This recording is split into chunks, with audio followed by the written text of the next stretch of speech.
welcome back to my channel. I'm gonna hit this real quick so I can come back. Hey, nice. Okay, all right. So I thought I was all off, whatever. But honestly, actually, in reality, all of that ramble, more or less. Y'all can't even. I'm up here facing the camera like y'all can actually see me. Maybe I should have had OBS open so I can use my facial expressions, the little ones that I do have. Like, it was a whole lot of rambling, but it's kind of sort of also related. Okay, there's another thing. I just went to the bathroom. I washed my hands, y'all. I don't know if you can't see no giants, but my hands are clean. And I was thinking about this Empress energy. And one of the things that I feel like societally, maybe historically, we kind of sort of removed from divine feminine energy and Empress energy in general is the fact that the Empress is all encompassing, right? So the Empress has the ability to nurture, to care, to provide, but also to neglect, reject, and destroy. Right? Feminine energy does all of that. And people are like, oh, don't give into fear, don't give into anger, don't give into this, don't give into that. Think about love. Like, it's all about love. But okay, so if a mother who has love for her child, let's think of a mother who has love for her child and her child is under attack. How, like, what does the mother do out of her love for that child? She steps in and she protects it. Like, hello? Like, love manifests in many ways, and like actual love, like real love, like I would even dare say divine love. Sometimes it's tough loving, sometimes it's sweet loving, sometimes it's swaddling you, sometimes it's calling you out on your BS. But it's all love, right? So, all right. Let me resume my peaceful meditations playlist because Mercury about to retrograde. It's just now like passing my Sun and my Mars. It's about to come right back on top. It'll be a heated few months for me. It's fine. It's fine. It's all love, right? The love that I have for humanity is gotten to the point where it's like, let's do better. We can do better. Right? And it's kind of sort of, I don't want to go that far, but it's like, when you see them sidewalk preachers, or if you ever been on a campus and they got campus preachers like they had on campus, it's like people who will speak against certain things because they love you with that Christianly love, or they yell at you and insult you and call you terrible, and they speak like they don't actually love you when they quote unquote do. It's kind of sort of like that. Like, if I really loved you, I'd want you to be the best that you can be. So humanity is time for you to do better. Right? You're not going to like love and light your way out of this one because you didn't love and light your way into this. And there is an extensive history tied to a very,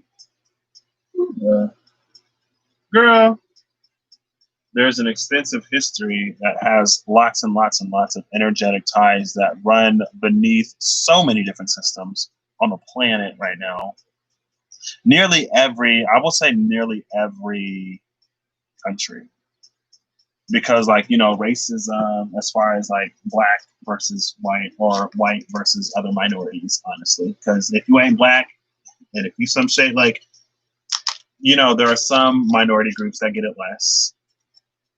Right, but then watch it turn on you just like it turned. Like when when the whole narrative about where COVID came from, and then people started assaulting people who probably thought they would never be assaulted like that in this country, and it's like, yeah, that's its true colors. That's the true colors of what they feed into the people, of how the system can turn on anybody, right? So if you ain't that top 1%, and that's one thing that I don't necessarily get, it's like people be so quick to turn on other minorities, but you best believe if those minorities weren't here, who else would they turn on? You! Hello? Ain't nobody safe. That's why they say if an injustice anywhere is an injustice everywhere. If there ain't no justice for me, there'll never be no justice for you. Because you next on the chopping block. And that's why some people be fighting. That's why some people be discriminating so hard. Some people who also like minority or oppressed groups, like some kind of, women, some women, not all women, some other like, maybe like, I ain't gonna start calling people out, but like even black folks, shoot, we can discriminate too. We can have prejudices too, right? Now, when you define racism as something systemic with power dynamics, you can't really be racist against white people by the definition, because you can't, like, no one in, like, I guess white, well, that would be sexist. It's like the way that things are set up, like I can discriminate against you, sure. I can have my prejudices against you, sure. But I can't really do to you what you do to me. Like, it just don't work that way. But, you can be prejudiced and discriminate against people. And like everybody does it. And so it's not a like, I mean, systemically, it is very one sided. But, when it comes to humanity in general, like we all need to let that stuff go. And so I'm calming down a little bit. I ain't trying to say like, one group was necessarily perfect and other groups ain't got no blame. But, we all got something that we can do better in. Some people got more stuff that they need to do better in because they have more of a history of not doing as much as they could have. And because they have such a history, it's warped their perception of the scenario, of the situation, of the show. Right? It's like it's all diversionary tactics. It's all scapegoating, shepherding people into whatever. Anyway, I'm not getting into all this. So if you just tuned into this part and you didn't tune into the first part, which hopefully, you know what, which you may or you may not have done. I have all these cards out on the table right now. The Empress is here, twice. So we getting both sides of the Empress. You can get lovey-dovey, you can get fiery, right? And I've watched a few Sadhguru videos, and he was like, old Hindu goddesses, you get goddesses like Kali, right? New Hindu goddesses, you get goddesses like Parvati and stuff like that. Like the old Hindu goddesses, they could be loving, they could be fierce. New Hindu goddesses is like she's softer, she's more demure, she's just like all love. And a lot of that came after that European influence, right? At least that's what Sadhguru said in his video. I can find it for you. There we go. Okay. And it's like, yeah, and even like sort of culturally, see my brain be all over the place. When I was saying we got problems all over the world, colorism was what I was going to talk about. Because you ain't got to have blacks in your country or African people of more stereotypical African descent in your country to know that lighter is righter, right? Colorism exists like pretty much literally everywhere. Like you go to some Asiatic countries and people are like bleaching their skin. You go to South America, the darker people have it worse. India, darker people got it worse. Like when did we collectively decide, even the folks who weren't necessarily engaged, and like that's just like one of the ways, and it may not be everywhere, but colorism exists in a lot of places. Because how the standard of beauty and acceptability has been shifted by the media, mass media, movies, video games, stuff like that, That's why people say representation matters. But yeah, colorism is all over the place. And it's like, how do some marginalized groups or people not even directly involved with everything that we may be talking about in this country, like where y'all get a concept of colorism from? Right? How did that just sort of happen all over the place? Like, there's stuff we can address all over the world. So ain't nobody safe. Ain't nobody safe. Ain't nobody complicit. Anybody can be complacent, but you can miss out if you want to. Okay, so let's start. If you don't know what all this is about, 10 minutes into the video, it's not bad. Not bad. Oh, look at the time, y'all. Y'all see that? I just happened to pick up my phone. It's 2:22. Add that to the list. Today I didn't see. I woke up at 10:10, saw 11:11, 12:12, 1:11, and now 2:22. So I feel like something major might be going on, but I'm not sure. I just keep living my life. Also, I took my braids out, and I washed my hair today. And the shrinkage is weird. Because when I took my braids out yesterday, I had a whole bunch of hair. After I washed my hair today, all the hair is still there, but, you know, it don't look like it's as much. People will be like, oh, did you get a haircut? And you're like, no, I wore a hat today. No, I washed my hair. So, you know, it kind of shrunk up a little bit. So anyway, let's get into this. So I use the Spirit Keeper's Tarot to anchor in a few energies because I love it. These are the two I wanted to be really central on. And it came to me yesterday because the Six of Cups came out, maybe? Six of Swords came out. And yeah, the Six of Swords came out. And I was like, oh, well, what's on the left? Oh, well, what's on the right? Right? And so I was like, well, you know, I want to use the Six of Swords and the Eight of Cups as the two sort of journeying cards in the deck. So this is what we're leaving behind. This is the sort of directionality. This is what we're going towards. With the sun and the moon, this is more of a conscious sort of like what we can more see or observe at the top, and then the moon is what's more beneath the surface. These cards are the sort of interlap between them, and then the Three of Wands is sort of the thing that we've been manifesting in the first place, right?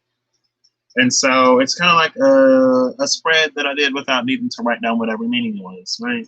Because I love using the SPT as significators. At the bottom of the decks, we have the Empress and the Eight of Pentacles. I'm using the Pride Tarot and the Spirit Keeper's Tarot. If you would like to see what the boxes look like, I can do that for ya. You know? Boom. Pride Tarot and the Spirit Keeper's Tarot. By Benabel wins. Spirit Keeper's Tarot. That was she only made a certain number of decks, and so I don't know if they still got them or not. I don't know if they sold out. Girl, I pre-ordered mine as soon as that email came out because her first edition ran out, and she was like, you know, I ain't gonna do this just to do this. So if I feel like there's a reason why I need to make a second edition, then I will. And I found her right after, not too long after she had, you know, like did all that and sold out. And so when that second line came out, I said, pre-order me up. I had the money. And then I got it last June, I believe. So maybe almost a year ago, actually. Interesting. So anyway, we're going to get into this. By the way, this is the Hierophant. My name is Cassandra, or you can call me Patrick. This is Cassandra's Tarot Dice and Spiritual Advice. If you don't know who Cassandra is in mythology, look her up. Long story short, she was a prophetess who was always right, but no one ever listened to her because that was her gift and her curse via Apollo. So, you know, I forgot that Apollo and Artemis were twins, high key. Because I was also reading, I watch the Leo King sometimes. I kind of sort of, it's not that I've gotten, I don't know, the content that, I don't know. I just feel like, you know,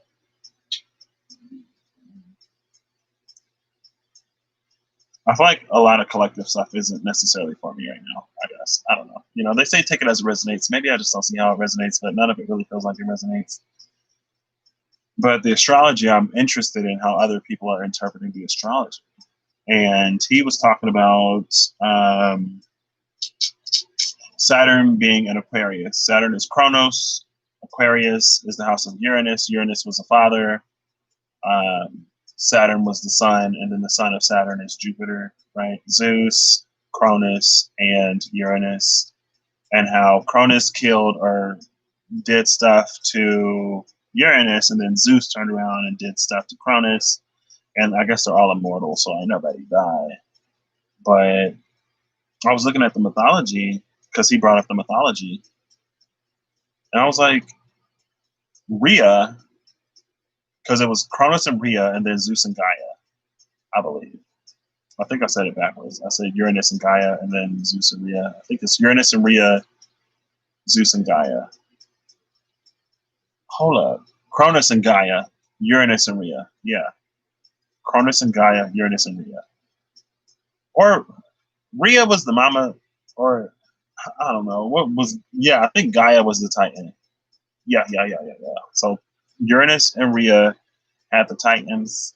They also had some other babies. Now, the other babies were the Cyclopses, the Hecatonchires, and some other people, the ones that didn't look as nice. And so Cronus didn't want the ugly kids playing. So they got, who was that? Jason? Was it? No, Jason drowned at Camp Crystal Lake, right? So they got Mike Myers. Now, apparently, I'm not fluid in the Halloween sort of chronology. And at my house, you know, they would watch Halloween all the time when it comes to Halloween. I would catch bits and pieces. And I saw the one where Mike got locked up in the basement and they was mistreating Mike. So I was like, this is why he killing y'all. Because y'all did him dirty. But then I guess I was informed that, you know, that sort of line of whatever is ungrounded. But they got miked. The Hecatonchires and the Cyclopses, they got locked up in Tartarus, never to see the light of day because Cronus didn't like how they looked. And so Rhea was upset that her kids was locked up, never to see the light of day. So she convinced Cronus, who was already envious of his father anyway. She convinced him, well, she went to all her kids and was like, we need to take, like, y'all daddy ain't ish, and we need to take care of this. And since he envied his father's power and authority and dominion anyway, his Delane, he was like, okay, I'll do it. So castrated him, threw his, you know, his business out into the sea. Aphrodite is born from that, fun facts, and some accounts. From his blood, we get the Furies and some other people. I think Nemesis came, and Nemesis is like the mother of the muses. And Cronus takes charge. Now, Cronus gets some kind of prophecy that his kids will overthrow him just like he overthrew his father. And so as soon as Gaia was popping out them babies, he would eat them. He ate his children so that they couldn't grow up and overthrow him. And Gaia was upset that her man was eating her kids. And so also, by the way, fun fact, after Cronus, so Cronus freed the Hecatonchires, the Cyclopses, and the other ugly kids to help overthrow Uranus. And as soon as they beat Uranus, he locked them right back up. He locked them back up. And so Gaia, Cronus is eating the kids. Gaia is like, why you eating my babies? And so Zeus, the youngest, the last born, she was like, I ain't gonna let you eat this one. So Gaia went to Rhea and she was like, you know, what's going on? Now, Rhea, who convinced Cronus to overthrow Uranus, was mad at Cronus for overthrowing Uranus and also for eating her grandbabies, I guess. And so they plotted to hide Zeus, and they wrapped up a stone in some swaddling cloth, the Untitled stone, and Cronus just ate it, thinking it was Zeus. So Zeus grows up in secret. When he comes of age, he's given whatever. I'm pretty sure he goes to free the Hecatonchires and the Cyclops and all the other ugly kids who got locked up again. They had this whole war. Well, first they basically give Cronus something where he would throw up all the kids that he ate, and they emerge fully grown, right? Because they've been in the belly for a minute. And so them, along with all the ugly kids, I guess it would be their ugly uncles and aunties, they rise up and defeat the Titans. And then they put the Titans in Tartarus, and I think they lock the ugly kids back up again. So no justice for the Hecatonchires and the Cyclopses. They just get used to, you know, overthrow whoever, and then they get locked right back up. So that's all the mythology. Zeus didn't have any kids that overthrew him, but he went out and had a whole bunch of kids. So, you know, and then little Juno or Hera was right there, like, why are you going out, popping out all these babies? I don't know why I'm getting into the mythology right now. I can't remember where that came from, but I guess I looked into it yesterday. So Chiron. Chiron was one of the original kids of Uranus and Rhea. Yeah, Uranus and Rhea. Yeah. That sounds right. Uranus and Rhea. I read that. And then Cronus and Gaia. Um, Also, fun fact: apparently, when the Titans were in rule, it was like the Golden Age. So that's interesting. Where they didn't even need laws because people just weren't whatever anyway, right? And so I guess, man, if it was prophesied that one of your kids would dethrone you and plunge your realm into lawlessness and chaos, then I guess I would try to stop it too. I don't know if I would just eat the kids, but they are mortal, so they're not dead. It's kind of like locking them up. I don't know. Chiron was one of Uranus and Gaia's. Actually, so not Uranus and Rhea's kids. So I read a little bit of that. Uranus went to this nymph. The poor nymphs in mythology seemed like they were just these beautiful creatures that other people just took advantage of. And so some of them, in order for them to not be taken advantage of, became trees. Shout out to Daphne, who was chased by, I think, Apollo, maybe somebody else, maybe some like river god or something. No, it was Apollo because now he has the laurel wreath, right? Daphne basically became the laurel tree, and so since he couldn't take her because she was a tree, he took the leaves and made the laurel crown out of it, right? Apollo was also the one who cursed Cassandra. Now, some say that she agreed to marry him or she agreed to be his consort. And then after she got the gift of prophecy and see in the future, then she backed out. Some other accounts said that she never agreed to it. He just gave it to her thinking that she would throw herself on him. Either way, he gave it to her. He didn't get what he wanted, and then he cursed her. He couldn't take away her divine gift, but he could add to it the part where no one would believe her. So that happened. But you see all, and that's why in Disney's Hercules, when Hercules gets to the island, when Phil is watching the little sea nymphs and he's chasing them and they all turn into trees, like that was real life. So they say Uranus, I guess Zeus was pulling pages out of his grandpa's book. Uranus had turned into a horse, had a baby with a nymph, and then Chiron was born, half horse, half man. Zeus turned into all kinds of animals, and sometimes not even an animal, who got impregnated by a golden shower, and the golden shower was Zeus. Some girl that was locked up in a tower because it was prophesied that her child would dethrone her father, and her father was like, "We ain't having that." So he locked her up. I think that was Perseus's mom. I think no, who was that? That wasn't Oedipus, was it? No, that wasn't Oedipus. And Jocasta? No, because the story of Oedipus, I think Jocasta had the baby and she told one of the guards to kill him, or she was told to have the baby killed, but they couldn't kill the baby, so the baby grew up in secret.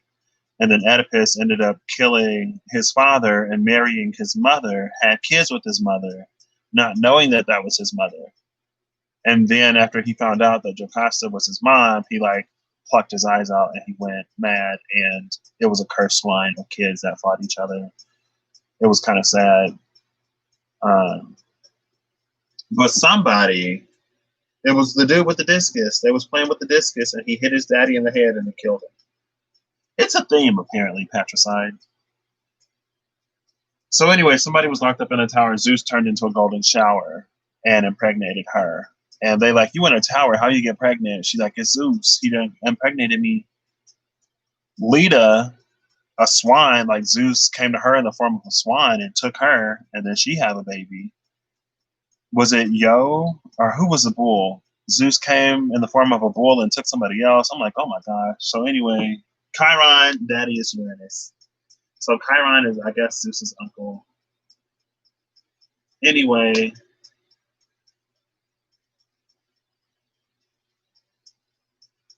I can't remember what I was going to talk about Chiron. That was just interesting. So it's been, I'm gonna timestamp this 25 minutes. I thought I got all the rambling out of the way. That's why I titled this Less Rambling now. I was going to put no rambling, but I was like, nah, let me fix that because I already know who I am. I already know how I am, and I ain't even going to lie to y'all like that. So, oh, I still got the timestamps from that one Zodiac video.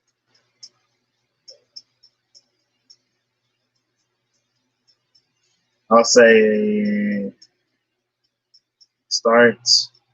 Ooh, ooh, ooh, ooh, ooh.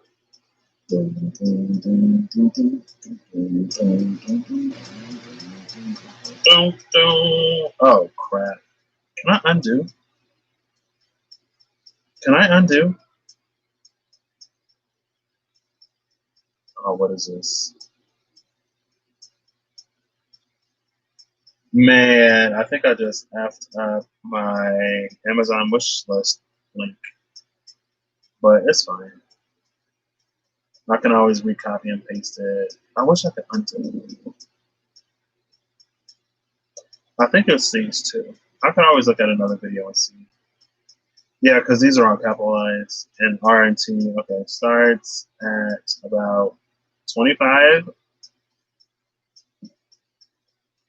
How has it been a whole 2 minutes? Starts at about 26 minutes. So if you're just now tuning in, I'm going to run through this again because I can't help but talk, y'all. I guess I didn't do anything yesterday, so all the words are coming out today. Shoot. It is what it is. I am who I am. If you don't like it, you ain't got to be here. So basically, yesterday, the Six of Swords came out, and oof, I'm about to ramble a little bit more, but it was this deck where I got the Six of Swords. No, I got the Eight of Cups actually one time. And I was like, Eight of Cups, so what's on the side of all these cups? What am I walking away from? And with the Four of Wands being here, this is interesting. So I shuffled, and the card that came out to the left on this side was the Ten of Cups. I was like, I'm walking away from a Ten of Cups? Like, what? Well, what am I going towards? And so I'm shuffling out, and then the Six of Cups comes out. And I was like, oh.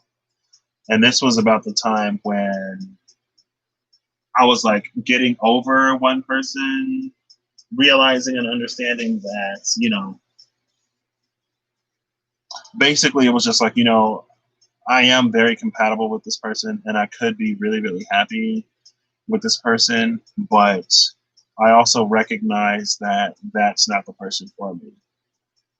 And so the Six of Cups was on the other side. Now I learned the Six of Cups as the soulmate card. Before I really knew anything about like twin flames or any of that. Before I knew what the twin flame card even was, right? So I was like, oh, Six of Cups, like that's a soulmate. And so I guess I'd rather have the soulmate than just like some rando, right? And it's not like a rando because he was a cool dude, but at the same time, I can realize and recognize that it would have been all right, but it could have been better. And I was like, oh, interesting. But to get to the Ten of Cups from the Six of Cups, you got to get 4 more cups. So I should have known that was going to come with the element of work. But it's fine because I love the growth, love the healing, A plus. So these are what we're leaving behind. This is what we're going towards. The Three of Wands is what we've been manifesting, and then the Sun and the Moon sort of play sort of the outcome. But the Sun being a more conscious, the Moon being the more subconscious, and then these cards in between. I love how you can just like everything is on the table, so you can see it all. This is nice. So let's get into this, shall we? So with the Three of Wands in this deck in particular, it's all about the wise men coming together for some sort of prophecy. This involves something prophesied, and so the Empress came out, and the Empress is also on the bottom of the deck over here. I'm curious what's under her. Oh, the Nine of Wands is still under that Empress. So yeah, we ain't getting to Empress status easy. This ain't nothing given to us. And I guess I should have known that it wasn't given to us because we got the Eight of Cups and the Six of Swords. I wanted to pull the 2 traveling cards out of the deck, and I couldn't really think of another one. So I was like, I guess it's just these 2. And then I was going to do the Ten of Swords and the Ten of Wands as something to like challenges to overcome, things, burdens to leave behind. And I guess I could still do that if I expand this out even further. And then I was going to do I didn't want to do the Ten of Pentacles and the Ten of Cups separate. So I was like, oh, I can just do the Sun card as both. And I was like, well, if I do the Sun for both the Ten of Cups and the Ten of Pentacles, I can do the Moon as the Ten of Swords and the Ten of Wands. Right? And so that's how this was just kind of sort of born fairly sort of really quick. And I don't need any whatever because I'm using the SKT as significators to anchor in the energies. So I guess I also encourage you to do the same. If you have cards and you have a deck that's a little more maybe symbolically packed, or something like a deck that packs a little bit more of a punch for you, or maybe a deck that helps you cut like right to the energy, or maybe not even, right? It's, you can play around, do whatever you want to do. It's your life. You can use one to like sort of anchor in the different positions and then pull energy on top of that. So that's what I did, and that's the spread. So what we've been manifesting is this Empress, and the Empress is Venus, and I'm also feeling an Earth energy. Um, this is Gaia. We've been wanting to put Gaia in her power, right? That's what all this has been about. And then, although the loss of life is not great, we can see that in the short period of time where we were on pause, skylines started clearing up, pollution started going down, some other things started happening. Now as we're pushing to open back up, as we're pushing to resume, America just went right back to the BS. I ain't talk about it, but I saw like there was some state or something that opened up, and within days of them relaxing the stay-at-home orders, there was like mass shootings. Like as soon as as soon as we open back up, we going back to mass shootings. Like, really? For real? This is America. And then all this other foolishness started happening. It's like, you know what? Let's address all of it right now. Because while we going back, while we open it back up, some things are acceptable, some things ain't. Or aren't. Some things are acceptable and some things aren't. But this Empress clarified by the Seven of Wands and the King of Wands. So I would say that this is compassionate action, because the Eight of Wands altogether is something very fiery, very compassionate, very quick, very motivated, right? Very, there's a lot that it is backed by. The Seven of Wands is a card of being in an advantageous position. The Five of Wands is like being more in the chaos, in the midst of it. The Seven of Wands is kind of sort of like standing above it, but it's kind of sort of still going on, right? But since you're above it, it's almost directed at you at the same time. Now, this King of Wands is someone who goes after what he wants and someone who gets it. He's a go-getter. He can't be a one-hitter quitter, but he's also a go-getter. Hopefully, I mean, if it's one good hit, though, shoot, if one hit is all you need to take care of whatever you need to take care of and to leave both parties satisfied, then maybe it ain't that bad. But a lot of times we talk about one-hit quitters, it only benefits one person, and everybody else is kind of sort of left, for themselves. And so that ain't necessarily the line of whatever I wanted to go down, but maybe that's what the Seven of Wands is also about, right? It's about the people who have been forgotten all this time. And there's also a justice energy tied to this Empress. So I'm going to look and see really quick. Oof, I don't even remember. Oh, there's the Two of Cups with the Fool and the Eight of Pennies. That's what we're working for. Then the Death card. Oh, wait, I know what Justice looks like. She has that little lavender sword in her hair.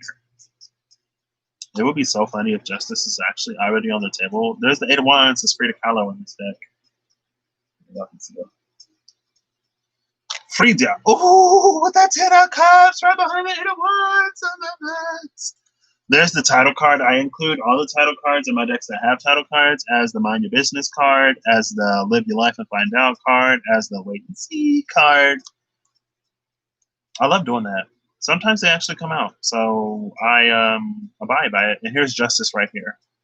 In between the Two of Swords, which is Libran energy, and who is this? The Ten of Pentacles. Between the Two of Swords and the Ten of Pentacles. The Ten of Pentacles being that earthly sort of abundance. Very Empressian energy when it comes to abundance, right? And so it makes sense that we're sort of at this moment of contrast, right? And I think that's what this is about. And every time I see this, or lately, my thing has been, we've been asking for and manifesting so much, but it's going to require for us to clean up some of the mess to make room and make space for what it is that we're wanting, right? If we're asking for a baby grand piano, the universe ain't going to give us a baby grand piano if we ain't got nowhere to put a baby grand piano. So before the universe, God's spirit, brings us a baby grand piano, they highlight and illuminate to us the things that we can sort of get rid of, let go of, and detach from, move out of the house so we can move the piano into the house. Also, it may stretch the door frame to allow that baby grand piano into your life, and that is giving me heavy delivery vibes with this Empress energy. So you got to get the baby grand piano in the dough somehow. And this ain't one of those we'll assemble it inside the house types of. Actually, it could be. So either you're getting pieces of the baby grand piano to assemble inside the house. You still have to make space regardless, right? Because if you don't have space for it, they're not going to give it to you. Because what are you going to do with it? Let it sit outside and be exposed to the elements? You may set it on the curbside. Somebody will think it's for sale or for free, like you're trying to throw it away, and then come by and take it. My throat is trying to close up. Now I gotta get another water. Also, low key, I know this is irrelevant, but I've been getting pepper jack cheese sticks Sargento for a minute because I love pepper jack cheese. And when I don't see the pepper jack, I get the Kobe and pepper jack. But Sargento was low key kind of expensive, and I can't afford it. But I'm like, I went to the dollar store because my brother was going to the dollar store because the dollar store was the closest store, and he wasn't trying to drive that night. So I saw some just like straight up string cheese, and I'm kind of loving it. High key.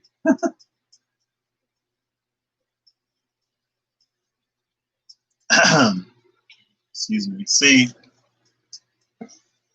usually I just be like, I ain't gonna clear my throat. My throat gonna clear itself, and it does. So, but it was starting to get real like raspy up in there. So I was like, okay.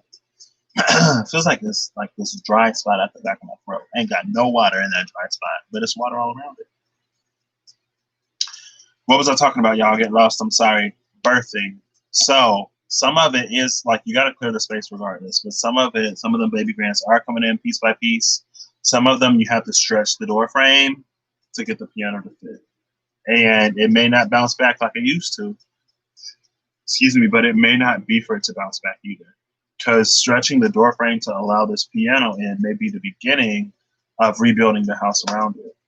And it's like before we sort of tear out whatever, we want to expand the doors first and then build around that. Potentially. But this is what we've been manifesting. I think it's coming in a way that we didn't necessarily expect. And so now maybe some people are getting a little bit taken aback. But Empress energy in its fullness is mother, is protector, is all of that, right?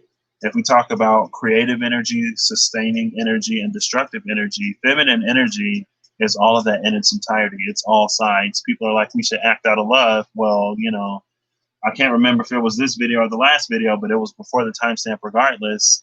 If a mother has love for her child, and if her child is being threatened, her mother will address the threat out of love for her child. So we can do both.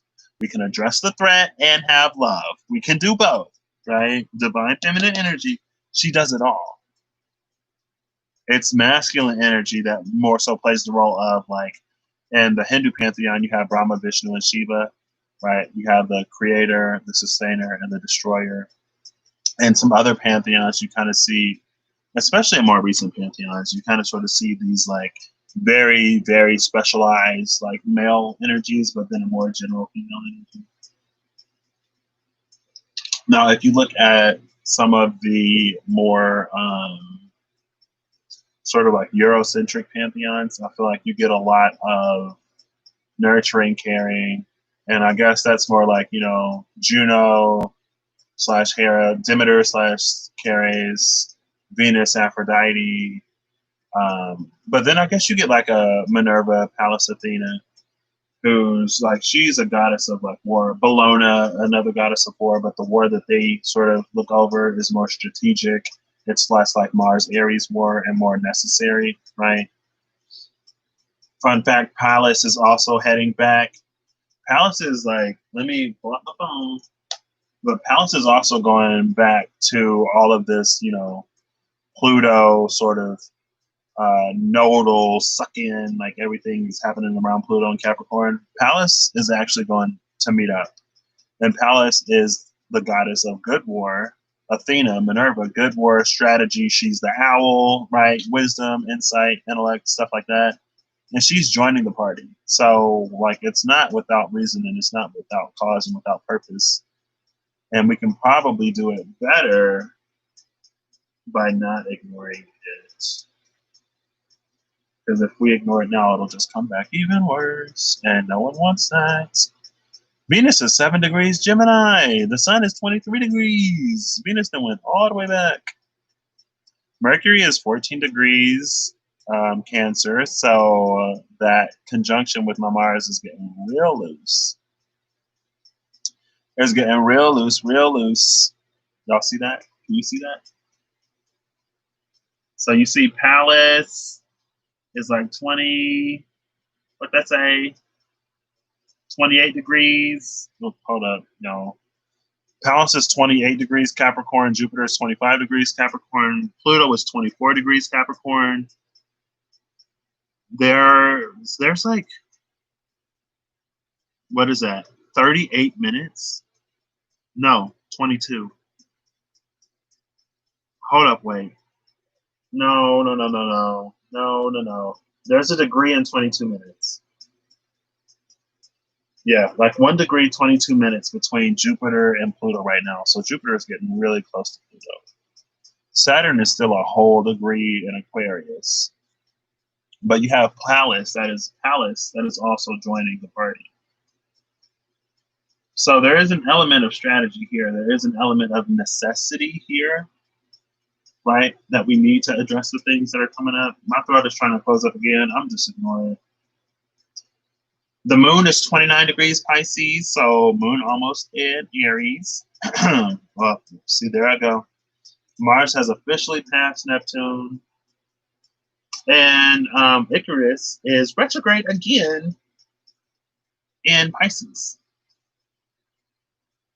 Y'all can check out the transits. Anyway, what was I saying all that for? Because we have Pallas, we have Athena coming to fight this fight. And she's there now, right? Before Mars goes into Aries and just gets carried away, because that's what Mars does in Aries. I feel like Mars in Aries is like, just like, you know, that's Aries doing what it do. Mars and Leo may be a little bit more bloodthirsty Mars, but Mars is in Pisces right now. So I feel like with Mars being in Pisces, there's this opportunity for Mars to be like, you know, whenever a fighter or a warrior sort of begins to bear the weight of their sins, and it's not their sins as if like, you know, whatever, but with all the lives that they've taken and they sort of reflect back on it. I feel like that's what Mars in Pisces is. So it's a little bit pacifistic. It's at fall, but I feel like it'll still fight, but it wants to make sure that it's fighting for the right cause or something like that. You know what I mean? So it's not for us to be in this moment of inaction.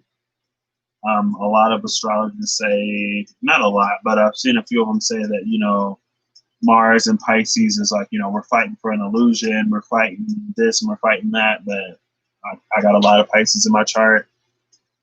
I feel like I vibe with Neptune, and, you know, having like my 12th house is huge. I'm a Pisces ruled by Neptune. I've worked through quite a bit of my shadow. So it's like when you can see how you sort of like cast illusion upon yourself to see a certain thing a certain way, I feel like you can kind of sort of notice when other people do the same. And we all got Pisces in our chart somewhere. And so we try to paint these pretty pictures and slap them on top of the Band-Aids that we put on top. Like, I got this Hello Kitty Band-Aid. Oh my gosh, it's so cute. I almost forget how much it hurts because the Band-Aid is so cute, right? But it's like sometimes if you keep a Band-Aid on something, it can't breathe. And when it can't breathe, it gets all gross and nasty. Sometimes it's better to let it air out, right? Especially after you sterilize it and then let it air out a little bit. Also, sometimes, like if you use, what is it, isopropyl alcohol maybe, it kills the, you know, whatever would infect it, but it also kills the cells at the same time. So it's like there's a measure of appropriateness. You want to do something that's appropriate. So while Mars is in Pisces, Pallas is in Capricorn joining the fight. Pallas is right there, right behind it, showing up to the party. Pallas is there before Saturn is there, right? So it's almost like we're trying to clean this up before time progresses further, so that it's like in this moment of pause. It's like That one scene from X-Men. I've only seen the scene. I ain't seen the movie where Quicksilver or whatever, like the house blows up or something, and so Quicksilver runs in that moment in between time and pulls everyone out of the house before it explodes. It's like that, right? It's like in this in between moment where things are like blowing up, you can tackle it. And maybe I'm just, super Pisces optimist. I feel like I'm like, why would we wait astrologically to do whatever? And I feel like if your heart is on, you shouldn't be able to like be as easily misguided. Maybe it's just me, right? Because if we step outside of what we need to be comfortable, if we step outside of the need for that illusion to be in place, then we can see the truth, right? It's just like in Naruto, they got these genjutsus, which is an illusion that you can cast on somebody else. Now, if someone else can come from the outside and break it on you, or you can break it yourself when you're in it. Now, when you break it yourself, I forget how you do it, but I think when someone else breaks it in you, it's basically like they give your chakra system a jump start. And so it's like they inject you with a little bit of their chakra and it gets your system to like rebalance itself and then you break it or something. It's like a jump start, right? But instead of the chakra, let's say it's love to the heart, right? And it's like, how can you claim to have love for somebody but turn a blind eye at the same time? When the mother's child is under attack, she rises to the occasion and she handles the threat. She doesn't turn her back on her child and cry or not as her child gets, attacked. Now, some of them do. If you had a mama like that, I'm sorry. But idealistically, maybe in the more natural animal kingdom, a lot of those mamas fight for their babies. And so that I feel like that's something that's important. It's like, you can do both. You can fight and still have some level of sovereignty. Right. And the way that you handle, I feel like there's almost this one size fits all approach to emotion. And the way that you handle like fear and the way that you handle anger or the way that you handle like a pandemic and the way that you handle injustice, it's like it's different, right? We are more emotionally evolved than that. Like this is Empress energy. She shows up with her heart in whatever way. And it's not that she's abandoned logic, but she also understands that, the heart is important. And then the King of Wands is kind of sort of one of the key, like this is Leo energy, fixed fire. So it's kind of sort of like the King of Cups is in touch with his heart, but the King of Wands is also in touch with his heart in a way where he'll actually do something. I feel like the King of Cups will be like he'll do something, but he won't go as hard as the King of Wands will, right? So that's my little spiel on that.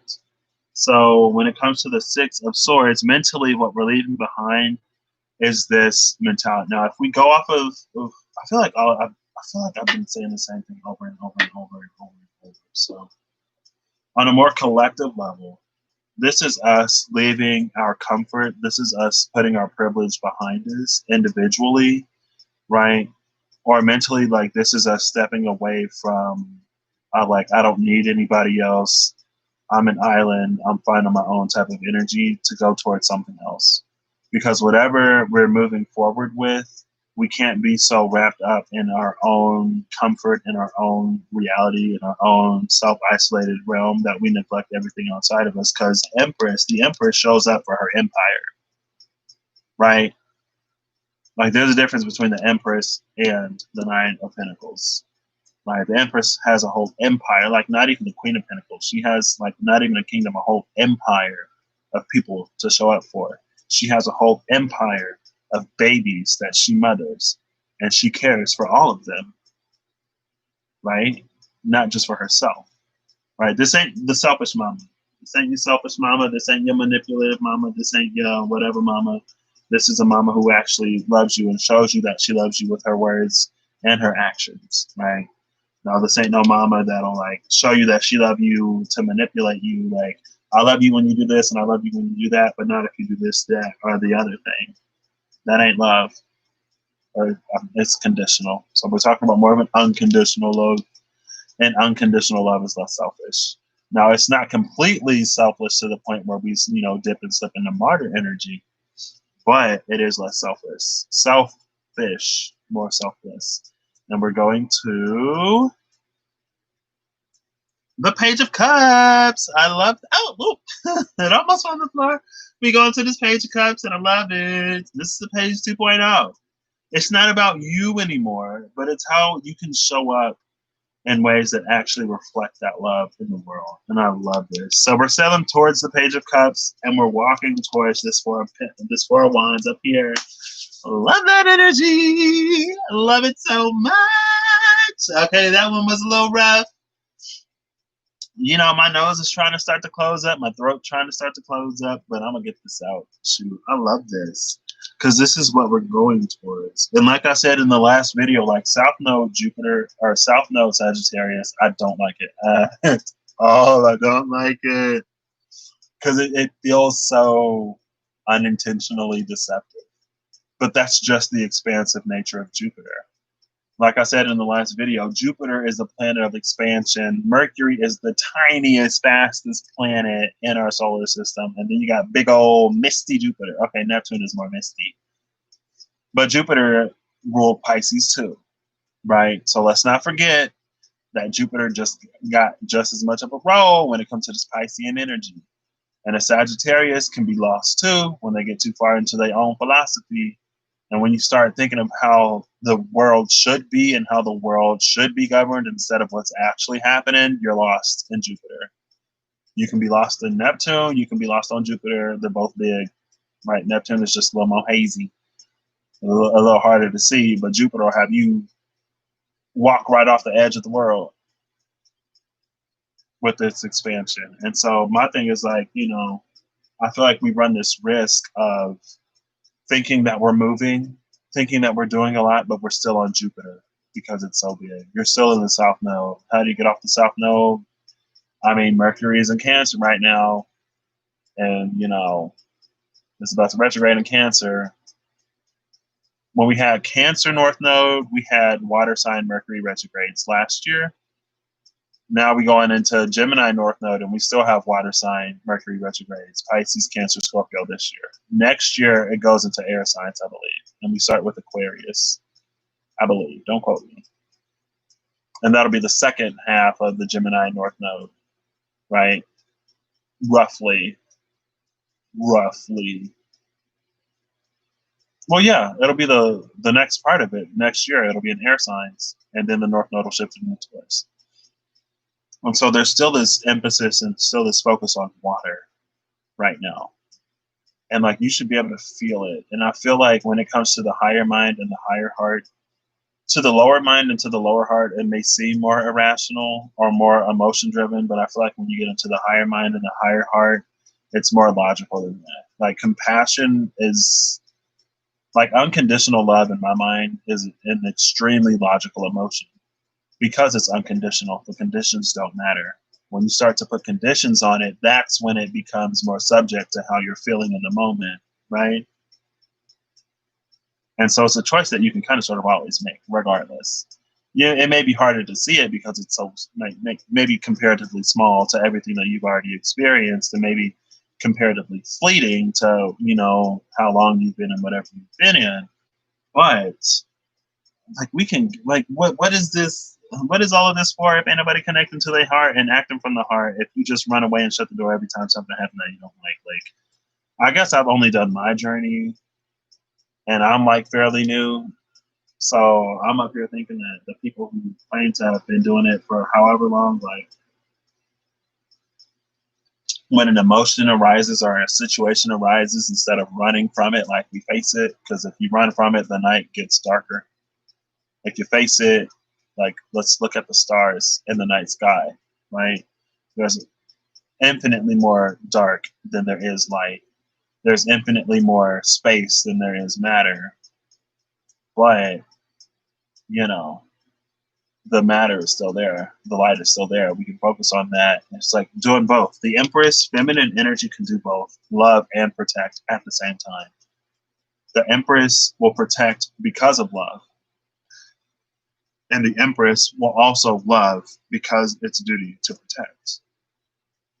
They kind of sort of go hand in hand. They're kind of sort of more inseparable than that. And the love kind of sort of does come first. But, sometimes when you're given charge of something and you're charged of that, you can find love for it. Right?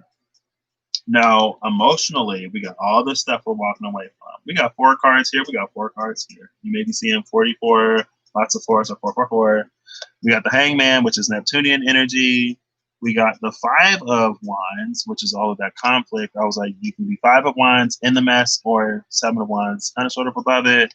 The 2 of Wands, which would give us a 7 of Wands, and the 7 of Wands is here. So again, it's tied to this energy. And then you have the 3 of Cups. The 3 of Cups in this deck is all about honoring, like beyond just accepting our differences. This is about honoring and celebrating our differences in this deck. It is the Pride Tarot. Pride is the celebration of our differences. We don't all have to be like you. You don't all have to be like me in order for y'all to be valid as individuals. And I do not like that we have more in common than we do. Like, we have more similarities than we do differences. So let's learn to love each other. Because at the end of the day, our differences shouldn't define whether or not we love each other.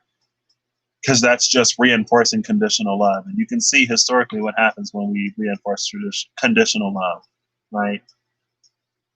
And that's another thing I was going to talk about earlier. It doesn't matter. It just came back to my mind. I guess I'll mention it since it just came back to my mind, honestly.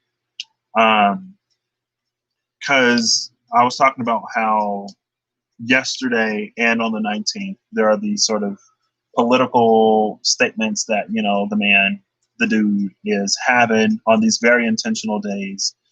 Yesterday was the anniversary of Pulse. June 19th is the anniversary of the last of the slaves. Juneteenth is the anniversary of the last of the slaves, finding out that they were freed from by the Emancipation Proclamation. So the Confederate lost the Civil War. Lincoln, he does his Emancipation Proclamation, freeing all the slaves by some kind of law. The South knew that, but they didn't tell their slaves that they were free. So there were people who were enslaved for what it was nearly 2.5 years after the actual proclamation was made. So nearly 2.5 years being enslaved when they were already free, technically. I mean, I guess technically they weren't because they were still there. They didn't know that they were free, but the proclamation was already issued, right? And then, Tulsa, Oklahoma was people call it the Black Wall Street because it was booming. It was almost sort of self-contained. It didn't really depend on the white dollar at all.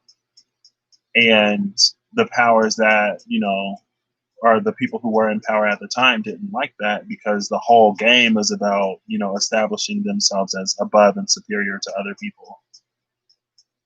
Because when you don't have it systemically and by law, when you don't have when the structures aren't built around your superiority, and when you don't have people who are sort of out reinforcing that without consequence, honestly, then it's you're not as great without all of the sort of scapegoating and division. And they know that. And we should know that. All of us collectively, right? Because unless you're at the top 1%, then you still stand to lose. And you shouldn't want to be shepherded like that anyway, right? They get you to hate somebody else so you can't see what they're doing. It's they're taking from your pocket, picking your pocket, but pointing at the other dude. When in reality, if you think about it, you should see how much it kind of sort of doesn't make sense.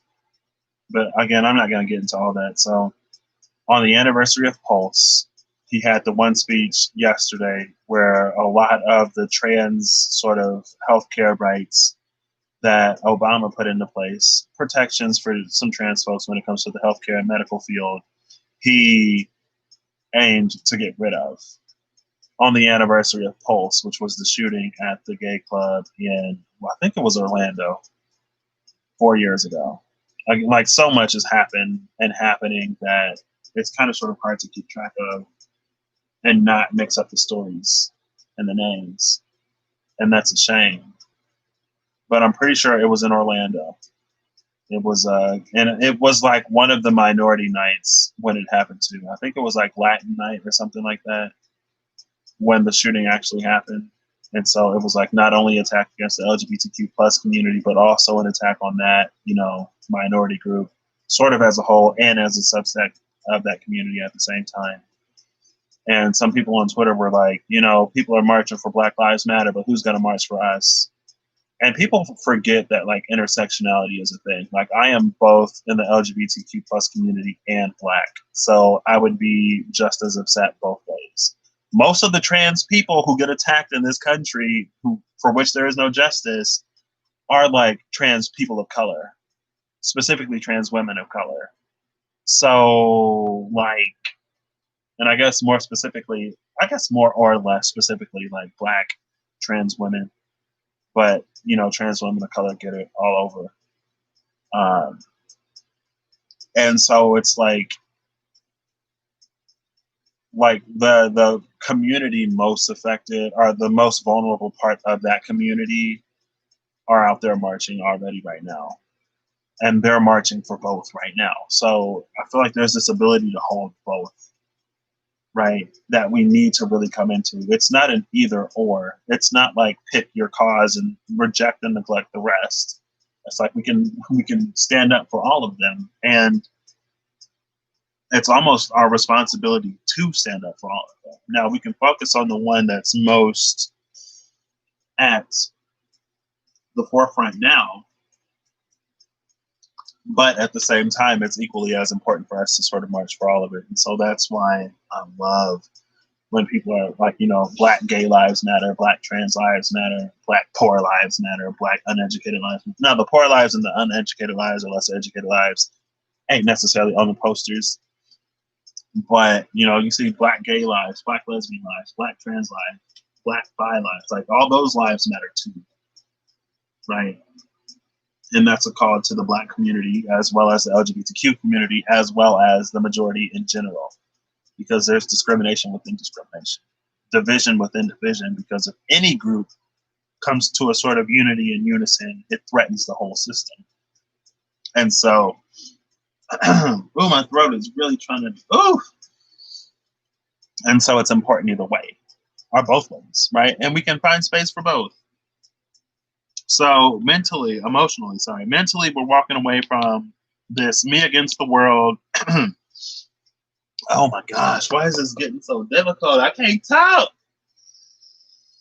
Come on, throat. You ain't giving out on me. We ain't doing this.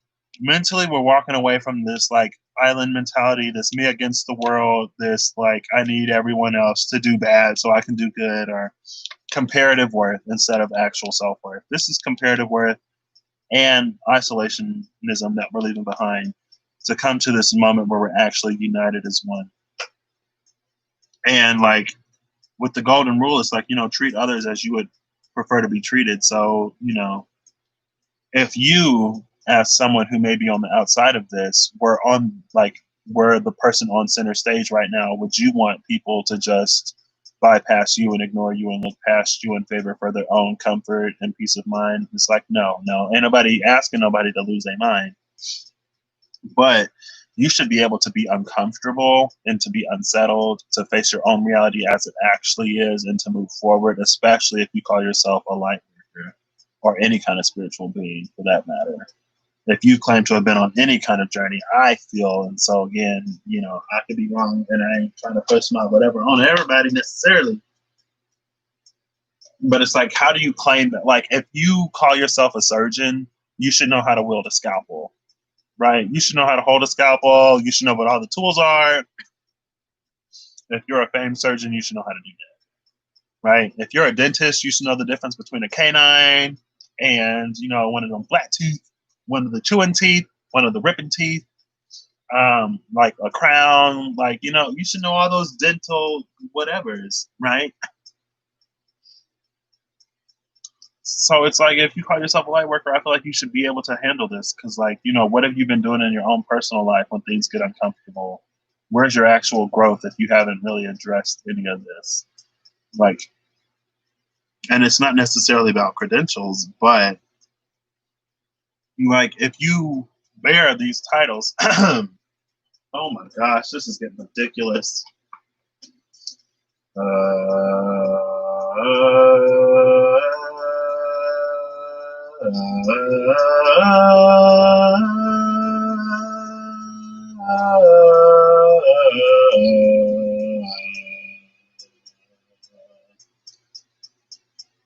I'm gonna turn this fan away from me because maybe the fan is like drying out the air right in front of my face or something.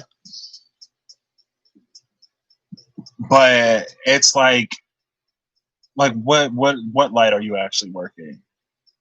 And in my mind, it's like, okay, maybe we're coming to the times where we separate, and I keep saying it, where we separate mirrors and satellites from actual stars, right? And maybe some light workers are more mirrors. They can work whatever light is shown on them.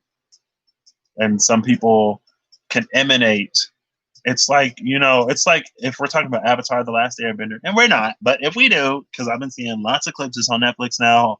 Now, if they put Korra, like I do love original OG Avatar: The Last Airbender with Aang, Sokka, Katara, Toph, and the gang, the Gaang. Now, if we start talking about Aang, we forget that. We forget Aang. We focus on Aang and Sokka. It's like, did y'all even like watch enough of this movie or enough of this show to at least know how the names are pronounced? No, okay. I mean, that's like the least amount of research you could have done instead of just trying to capitalize on something. Anyway, it's like earthbenders bend the earth around them.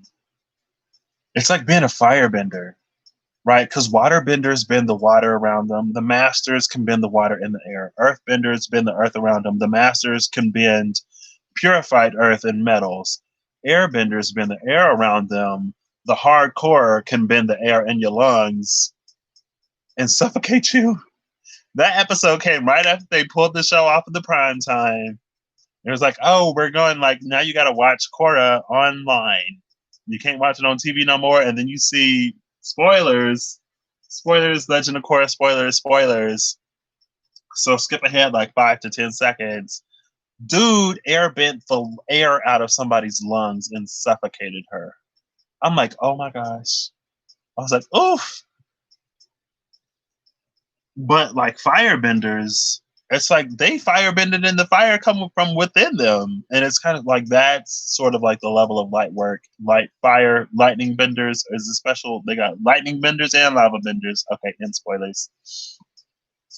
But the fire comes apparently from nowhere, maybe from inside. That's the level of light work we should be able to get to, where we can emanate the light and work with the light that we emanate, right? Or that's at least the level that we're being granted permission to come into when we become stars instead of just satellites, right?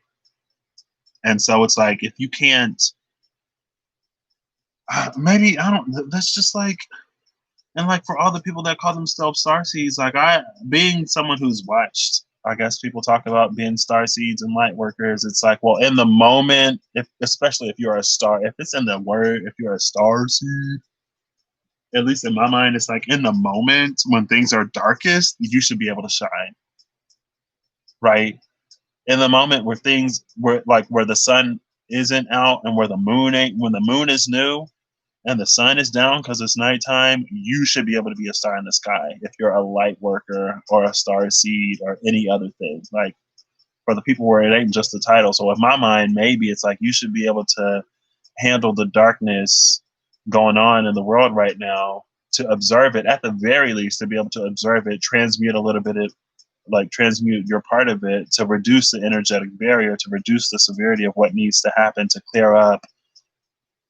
Because karma is basically, I mean, if we look at clearing karma, it could be overriding and clearing energetic sort of scars, right? And these are very, very, very deep energetic scars that run deep into the land on this planet, into the oceans on this planet, into the psyches, hearts, minds, into the DNA of people on this planet. And regardless if you were there at the time or not, like a lot of people benefit in some ways that a lot of people honestly don't want to sort of give up. Some people don't want to give up how they benefit. Some people don't want to give up their right to just discriminate unabashedly. You know, some people don't. Some people can sort of like, you can tell that if we really give all of, like, if we make, like, if equal rights really become equal, it's not going to be as easy for some people to sort of just like dominate their fields and be more mediocre, right? Honestly, because it's like, for us to really give minorities any kind of credit, like, why do they have to work so much harder? Why do they have to do so much more? Why do they have to have so many more credentials, right? Especially when you start talking about futures and what the weight of a future is, it's like, we talk about people in minorities who do absolutely nothing wrong and lose their futures as if, you know, it's something that we have to debate and argue. But if you look at people like Brock Turner, you know what? I ain't even throw up no like trigger warning or whatever, and I ain't trying to trigger nobody necessarily. But you have people in some, like, even if we don't talk about, I don't even know the name of the dude who shot up that one church in, what was it, like Charleston? I can't remember where it was. But the dude who shot up the church, the black church, and then was like, what they do? Like, they took him to eat. Like, he walked out like not even in handcuffs and stuff like that. And it's like, you know, the lives that we take, you can tell which lives actually hold weight and which ones don't. Whether, regardless of if you want to like admit it or not, we can see it in how we respond to it.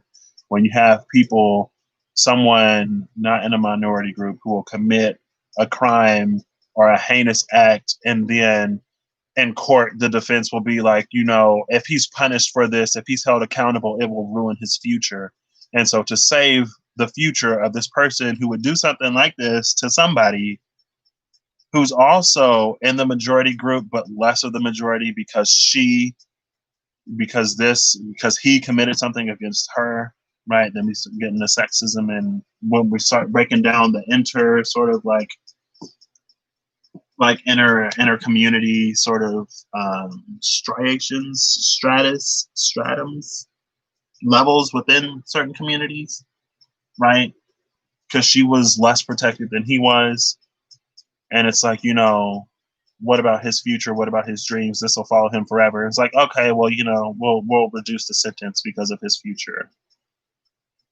There's like, our priorities are being like, they've always been extremely clear, but anyway, I feel like emotionally and mentally, it's time for us to walk away from all that if we actually want to get to any kind of victory or peace on this planet. So with the Hangman, Five of Wands, Two of Wands, and the Three of Cups, I feel like this just speaks to what we're leaving is this sort of like indecision, or what we're being called to leave is this indecision. It's like, and that, look, one, like, they have the same idea. Both of them claim that they want to move forward in the future, but on this side, there's still like division. There's still strife. It may like not be the Five of Swords, but it's still not great with the Five of Wands. And a lot of people will be like, well, it's not Five of Swords anymore, when it is. But they be like, it's not Five of Swords anymore. It's just the Five of Wands now. Like, we've made enough progress. And it's like, you know, the Five of Wands still ain't great. We could still be better. But on this side, it's like, you know, the Three of Cups, where we're actually accepting and celebrating our differences and moving forward more united. But, you know, there are some people who benefit a lot less when we all show up than they do when, you know, priority with it, like priority boarding, like when you get on a flight and the A group boards first and then the B group and then everybody else. Right. And then it's like the first half of the A group and then the second half of the A group. And then whoever in A group that ain't bored whenever, and then first half of B group, second half of B group, and then B and A whoever, right? That's this. And like, we actually, like, emotionally, we're being called to walk away from being comfortable and complicit with preferential treatment, and to actually make things like, you know, more equitable and equal between us. Because there's a difference between equity and equality at the same time. Right? No, this ain't necessarily that kind of lesson, but this is everything we're walking away from, because to refuse to do that is to keep us stuck with this Hangman. And like, you see in this Hangman card, he holds both the Orphic Egg, which is like all of the elements of life, and he holds the apple, or the fruit from the tree of the knowledge of good and evil. It's like, we know what's good, we know what is evil, and we have the capability. Like, everything that we want right now is going to require us to sort of do both. And this is what people have been manifesting. right? You see, like all of that, like 444 global meditation portal. We're gonna meditate to bring peace onto earth and blah blah blah whatever. Before peace can roll out, we're gonna have to address these energetic wounds and scars, and they're gonna have to be righted before anything like that can happen. So, fun fact: a lot of y'all were probably manifesting this when you thought you were manifesting something else, right? You can't get the piano before you have space for the piano, and then you still have to get the piano into the house somehow. So, like, what else did you like? What did you think would happen? Do you think you'd be able to continue being complicit and comfortable and get what you wanted? No, no. And if you thought that, I don't want to call you dumb or stupid, but like if you thought you were going to get everything you wanted without doing anything to get it, then I guess I'll call you maybe you were misled or not thinking fully. But running away from stuff, thinking that you're going to get what you want, that's this. It's not going to get you there. And this is literally the card of like walking away from what makes you comfortable. Emotional comfortability, even if it's not great, you're emotionally comfortable there. And what we're going towards is this Four of Wands, and it's interracial in this deck. You see that? I believe, right? Yeah, it's interracial in this deck. So, illustrated by Noah Ikeda. I'm actually going to read this. I was supposed to have been reading all of these. Oh, there we go. I was supposed to have been reading all of these, but I forgot. And after I ran it for like 2 hours, and I drank like 3 bottles of water, well, 2.5 bottles of water, plus the tea in the last video. So I got to go to the bathroom again. So I'm actually going to mute this, and I'll be right back.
All right, I'm back.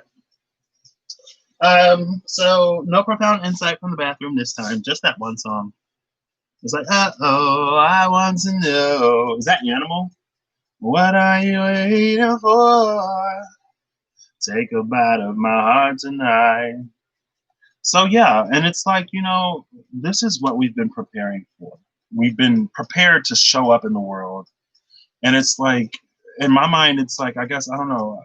It's like, this is something that I feel like those of us who would call ourselves light workers or starseeds or whatever would have been doing on our own journeys within ourselves in our own realities. And now we're being asked to do it for the planet to heal these energetic wounds. Because like you can't just leave, like all of it carries energy. And the longer you indulge in it and engage in it, the more karma you have cleared up.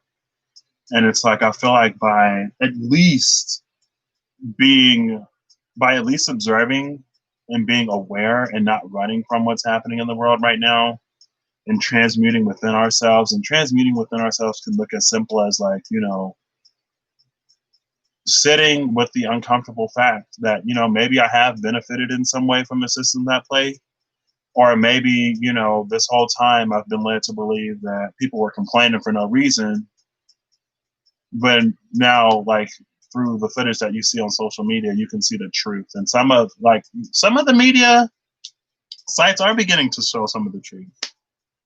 I don't necessarily follow the mainstream media too much, so I wouldn't know too much if I'm being completely 100% honest. But I know on social media, they showing you like people like running folks over. It was like some 22-year-old girl who died because she got tear gassed. And then you see like apparently we're violating all of these different things in the Geneva Convention. Like tear gas is it's I guess in a class of chemical weapons that have been banned in warfare, but I guess if you use it against your own people, it's fine. And some other stuff.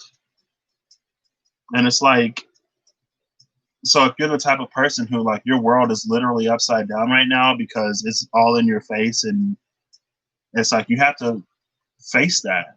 You can't just run away from it. And it's like, what have you been doing with everything else that's happened in your life? Right? When it gets the most chaotic, it's when, you show up the most, not when you run away. I mean, maybe folks have been running away, and that's why folks have so many dark nights and all this other stuff. And I don't know. I'm just like, is this not what you came here to do, to help with? Maybe it's not, and if not, maybe it's okay, man. Like, that's okay. You do whatever you're supposed to do down here. I'm just like, I don't know. Projecting, maybe. I don't know. Because there's some stuff I can see in the world. Oof, oof, oof, oof, oof, oof. There's some stuff I can see in the world, and I don't I feel like I can be both upset that it's happening, but optimistic that this will be one of the last times at the same time. So this is everything we're walking away from, is basically being in our own little sort of separate realm of reality, isolated from what's actually going on. And we're being asked to care about other people and to do work that would actually lead towards the celebration, right? So I think it's not necessarily for us to get wrapped up and caught up in all of the emotions associated with having your world fall apart, and maybe how you've been complicit or willingly or less ignorant to everything that's going on. But it's for you to face it and for you to focus more on the triumph coming than everything sort of left in the past, right? Because it's not about the things that you've already done to get to this space. It's about focusing on what we can do to be better. And when you focus more on how you can be better moving forward, it takes the sting out of everything that happened in the past, because the past is the past. It won't change regardless, right? But you do have to come to terms with it before you can move on from it, because those who don't learn from their past are doomed to repeat it. And we're seeing it play out on these personal levels. But depending on what you sort of set yourself up for in this lifetime would influence what your sort of dharmic path is in this lifetime. And when you deviate from that dharmic path, you'll accrue karma. Right? So I don't know. We talked about how 2019 was the opportunity to clear up a whole lot of karma. People talk about, or I've heard people talk about, how the star seeds, or how some souls have chosen this time to reincarnate because of all of the karma we have to clear in these times. And like, here's this massive opportunity to clear a lot of karma in this country specifically, but also all over the world. Because in other parts of the world, other things are being brought up, right? Here's the opportunity to do all that karmic clearing within your own life and within the lives of your line of incarnations or whatever. Here's that opportunity. What do you think it would look like? Like, did you think that you just show up on this and like kumbaya your way through life and then just like it would clear itself?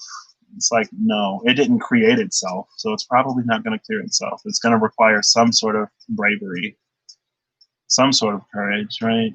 I feel like I had a lot of lifetimes where I didn't show up and I didn't use my voice and I just sat by passively observing and never saying anything. So here's my opportunity with everything that I'm clearing up in other sectors, right? Here's my opportunity for me to clear my own karma, where I actually use my voice and my abilities and my insight to actually, I don't know, try to at least persuade someone to use theirs to do the same. And so that's what I'm doing. And it feels right. You know, I never thought I would be this vocal about anything. Usually I just sit in my own business and wait until it all falls apart. But like I said, I can see and feel the hearts of humanity changing. And I know that a lot of people in this community in specific, or in particular, have been asking for a lot of great things, for a lot of grand things. And a lot of people claim to feel the wheel turning, but it's not going to turn for you if you don't do anything.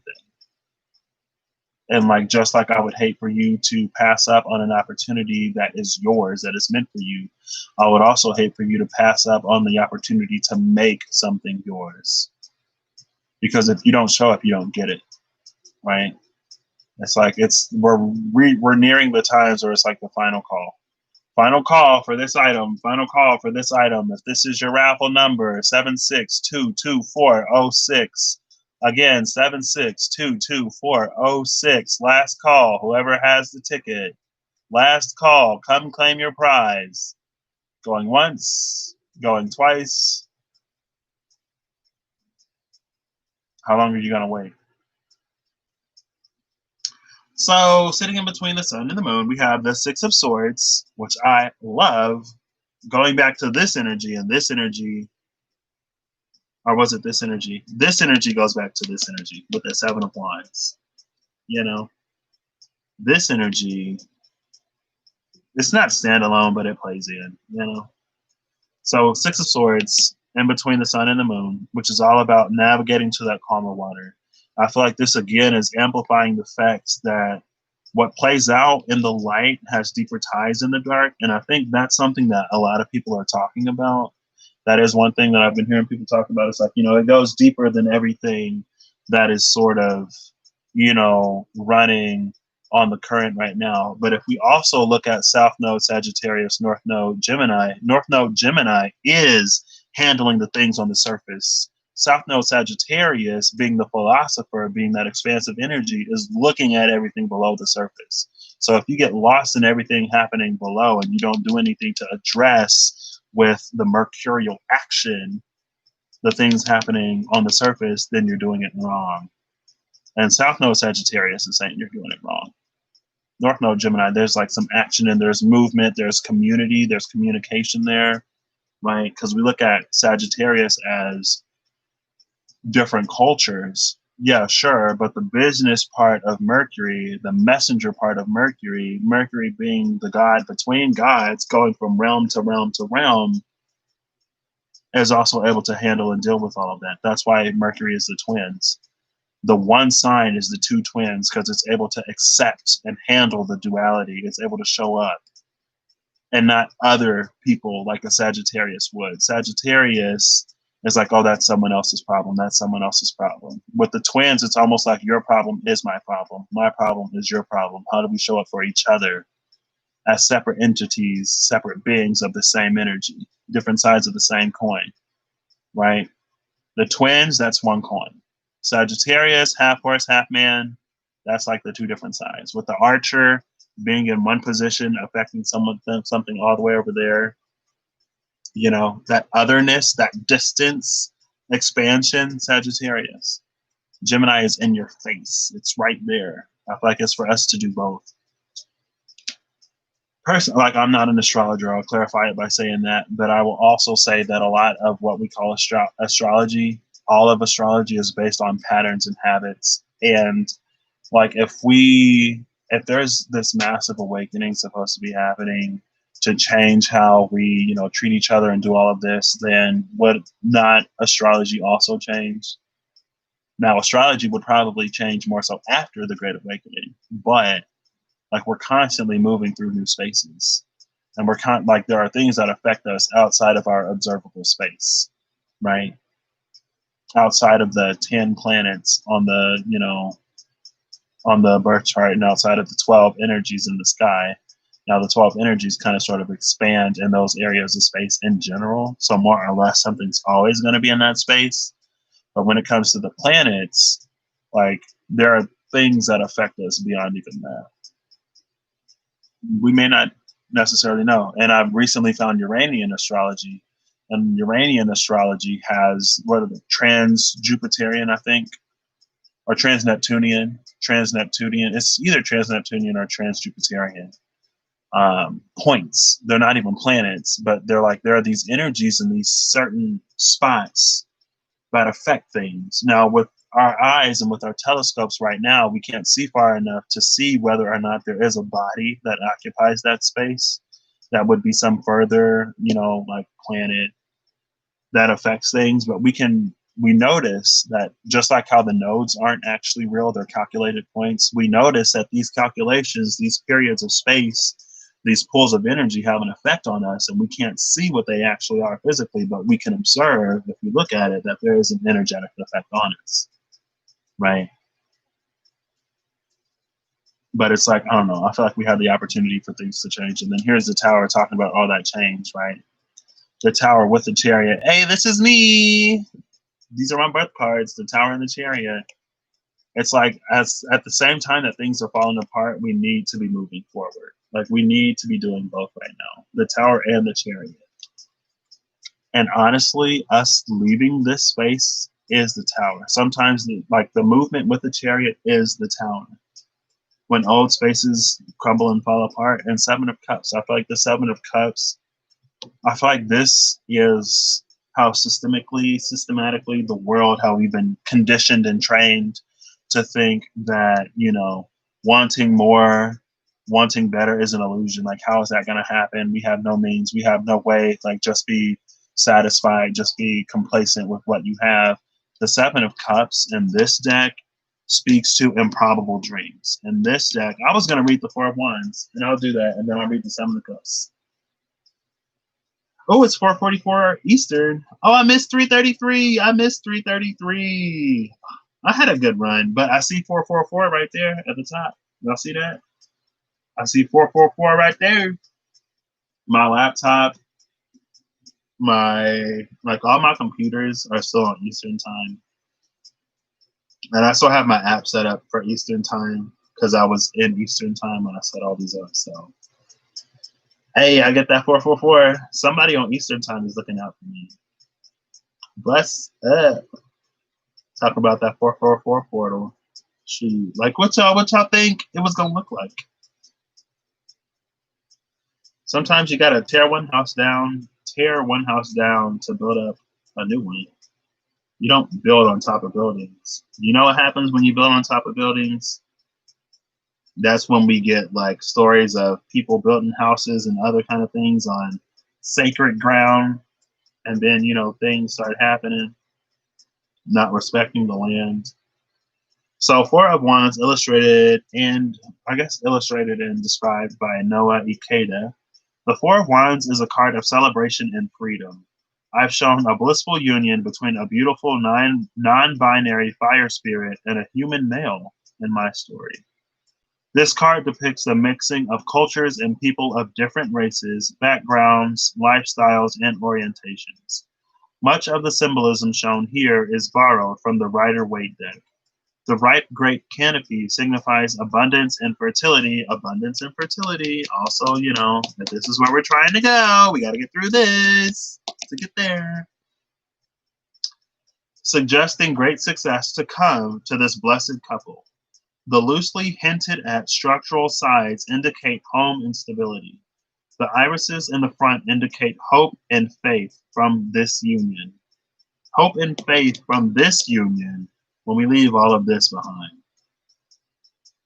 Right. They say as above, so below. Also, there's, I don't think that's the principle of rhythm. It might be actually rhythm. how if the pendulum swings this far over here, it's going to swing just as far over here, right? The principle of move rhythm. And so, as bad as things have been on this planet, this great awakening, this new earth, this whatever y'all want to call it, we're on this side of the scale trying to go over here. But this isn't just going to happen because this didn't just happen. There needs to be actions taken to right and counteract all of the actions taken over here. Like these wounds run deep. And like we can't just band-aid it, gloss over it, paint over it. Like the way we handle this is different than the way we handle the fear associated with the pandemic. And it's like I guess we've already been in this space of, I don't know, it's not a one-size-fits-all sort of whatever. And I feel like, we should know that. But maybe we shouldn't. I don't know. It's I feel like low key, if I'm being completely honest. And again, I feel like I shouldn't make any grand statements and grand judgments based off of the few people who have kind of sort of seen talk about this energy that is already chaotic and crazy and confusing anyway. But it's almost like I have more faith in humanity than I do in the spiritual community, low key.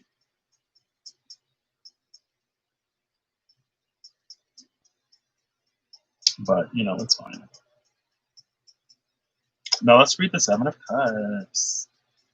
Wait, I actually want to break that down a little bit somewhere. So in this card, we have a union between man and spirit, the non-binary fire spirit, and a human male, which could speak to, again, the healing of all of this like masculine energy through means of philosophy and government, Capricorn and Sagittarius, right?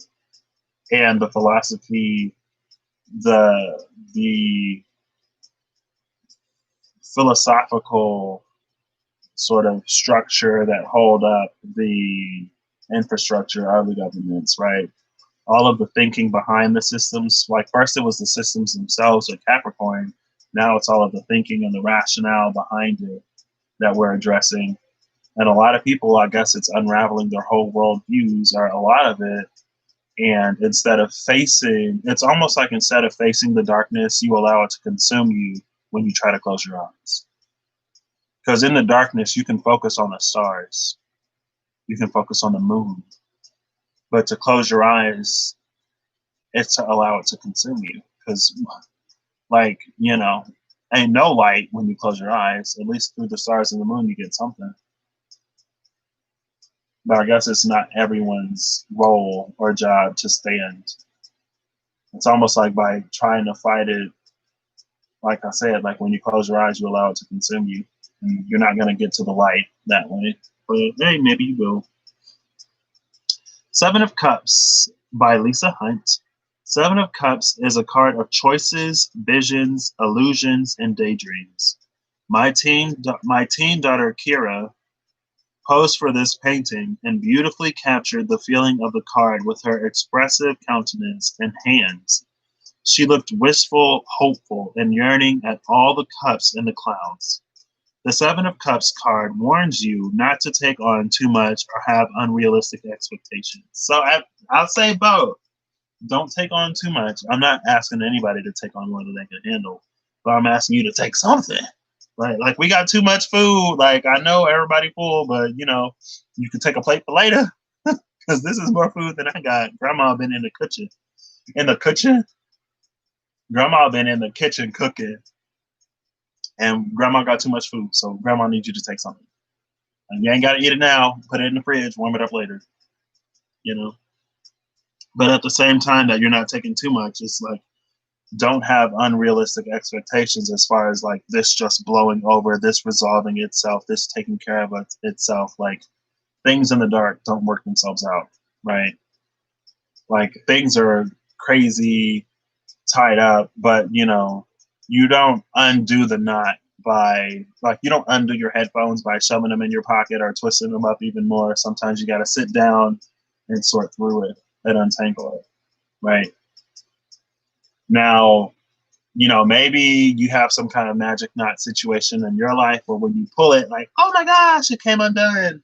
Like, is it the cat's cradle or what is it? Because I know it's like if the string, if you do that and then you pull it around someone's arm and then you do that and then they put their arm in and then you do it again and they put their arm back up and when you pull it, like it undoes it, like those kind of magic knots where when you pull it, it undoes the knot. And it's like I feel like that's kind of sort of maybe some people's approach, but it's almost like one of those finger trap toys where like when you pull apart, it's harder, but it's only by coming together that we can actually like undo the finger trap because we're tied together energetically. We've been playing this opposition type of pole when we can move to the unity pole, but to move to the unity pole, it's going to require us to address all of the things that kept us in opposition, right? Both sides need to make movement. You have to move. It's like how, I forget whose law it is, but in quantum physics, when we observe something, it changes. It is changed because we observe it. Kind of sort of like Schrodinger's cat, right? You don't know if the cat is in there or not until you open the box. And so I feel like the unrealistic expectation is that if we take our eyes off of it, if we don't observe it, then it will fix itself. But at the same time, it's not to be overwhelmed and inundated by everything, but to ignore it is to allow it to wash over you. And then, of course, you get lost. All right. Of course, like if it's nighttime outside, if it's dark outside, and then you close your eyes, of course, you're going to be maybe even more lost. Because at least if your eyes were open, you'd be able to catch little bits and hints of the things that reflect light better than other things. And so you can tell the difference there, right? And being a person who like has eyes, that night blindness is a thing that I've lived with my whole life. People suck in light like nothing else. Like when it comes to the sidewalk reflects a little bit of light. Grass reflects a little bit more or a little bit less light. And so I can tell, like I can separate the sidewalk from the grass because the sidewalk will reflect light to a different degree than the grass will, and then something else will reflect light to a different degree than the grass. And that's how I've been able to navigate sort of between them. But like people, they don't reflect any light at all. That's why you wear like the reflective whatever if you go jogging at night so somebody can actually see you, because people naturally just suck in light. They just suck it in. They don't reflect anything. So if there's like having evening exams back before I got my accommodations to take evening exams in the daytime, because I would get so stressed out because I'd be one person in a crowd of people and the people suck in all the light so I can't see anything. Whereas like at least if I were alone, I could be able to tell the subtle differences between, the absorption and refraction and reflection of light. But with people, it's like nothing. And that's like the same thing. And so to like, we can't close our eyes and then expect to be less lost. Like how, like, in what world does that work? Now, if you close your eyes in order to heighten other senses to still interact with the world, but on a different level or in a different way, that's one thing. But if you close your eyes, plug your ears, and la la la la la la la la la, thinking that the monster ain't gonna eat you just because you close your eyes and think again.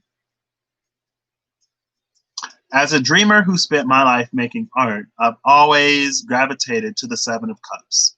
When I was a child, a teacher told my father, "She has her head in the clouds. She has her head in the clouds." I doodled and daydreamed my way through childhood. During my teenage years, drawing was a coping mechanism. All of that is heavy Neptunian energy, by the way. I doodled and dreamed my way through childhood. That's like escapist tendencies, Pisces. During my teenage years, drawing was a coping mechanism. Also, Neptune. By age 15, I was determined to be a professional artist.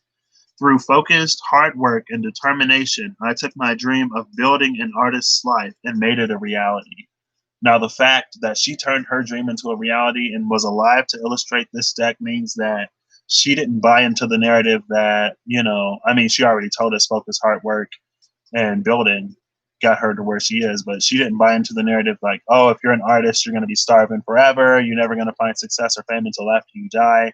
And the judgment card, not on the table unless it's here or here, but the judgment card did keep popping out earlier.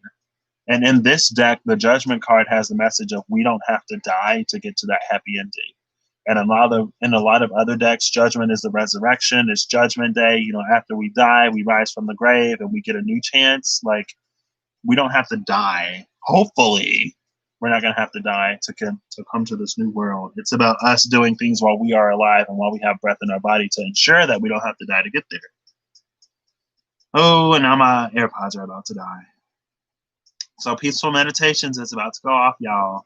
Through focus, hard work, and determination, I took my dream of building an artist's life and made it a reality. Now, I feel like that is a higher aspect of Mars and Pisces. Taking that Martian energy into the realm of Pisces, where Neptune is, to make those dreams a reality. Right? Now, we can look at low aspects of planets and signs all day long, but if we want better, I feel like we need to look at better. And historically, humanity hasn't always been on the better side of energy. So if the patterns that we are using to base everything off of has always led to destruction and disaster and this big thing happening and that big thing happening, if that's the narrative that we continue to buy into, like if we're going to be convinced that if we want to be an artist, we have to starve and we have to be miserable and we have to work jobs that we hate because we'll never find fulfillment within our lifetime, like Seven of Cups is all about.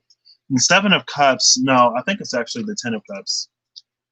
Let me look real quick. And I'm looking in this deck because they're all here.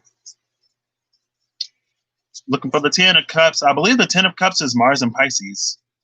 And I saw that. I noticed that the other day. I was like, wait, Mars and Pisces is the Ten of Cups, and ain't no astrologer who also does tarot. Ain't nobody talking about how Mars and Pisces is the Ten of Cups. Yeah, look, Mars and Pisces. Y'all see that? Mars, Pisces, the joyous one. Mars and Pisces is the Ten of Cups. We have the opportunity for this Ten of Cups, and y'all telling folks to wait until Mars slides into Aries to pass up on this Ten of Cups moment. Now, if that ain't South Node, Sagittarius, South Node, Temperance backed by the Wheel of Fortune, when Jupiter, the Wheel of Fortune, is in reverse, and Mercury, which is the Magician, because North Node is the Lovers backed by the Magician, is making the choice and actually doing something, using what you have to do something, regardless of how big or small, to make some kind of contribution. And Mercury is in Cancer right now, direct. Well, it's about to go retrograde, but it was direct when all of this stuff started happening. Now, you know, Mercury was in Gemini too. So Mercury was like right there. And then it moved into Cancer, like with the heart. Like when I was like, Mars and Pisces is the Ten of Cups. And people are talking about Mars and Pisces like he don't know what he's doing. He's a fool. He's doing this. He's doing that wrong. When it's literally the whole gosh darn Ten of Cups.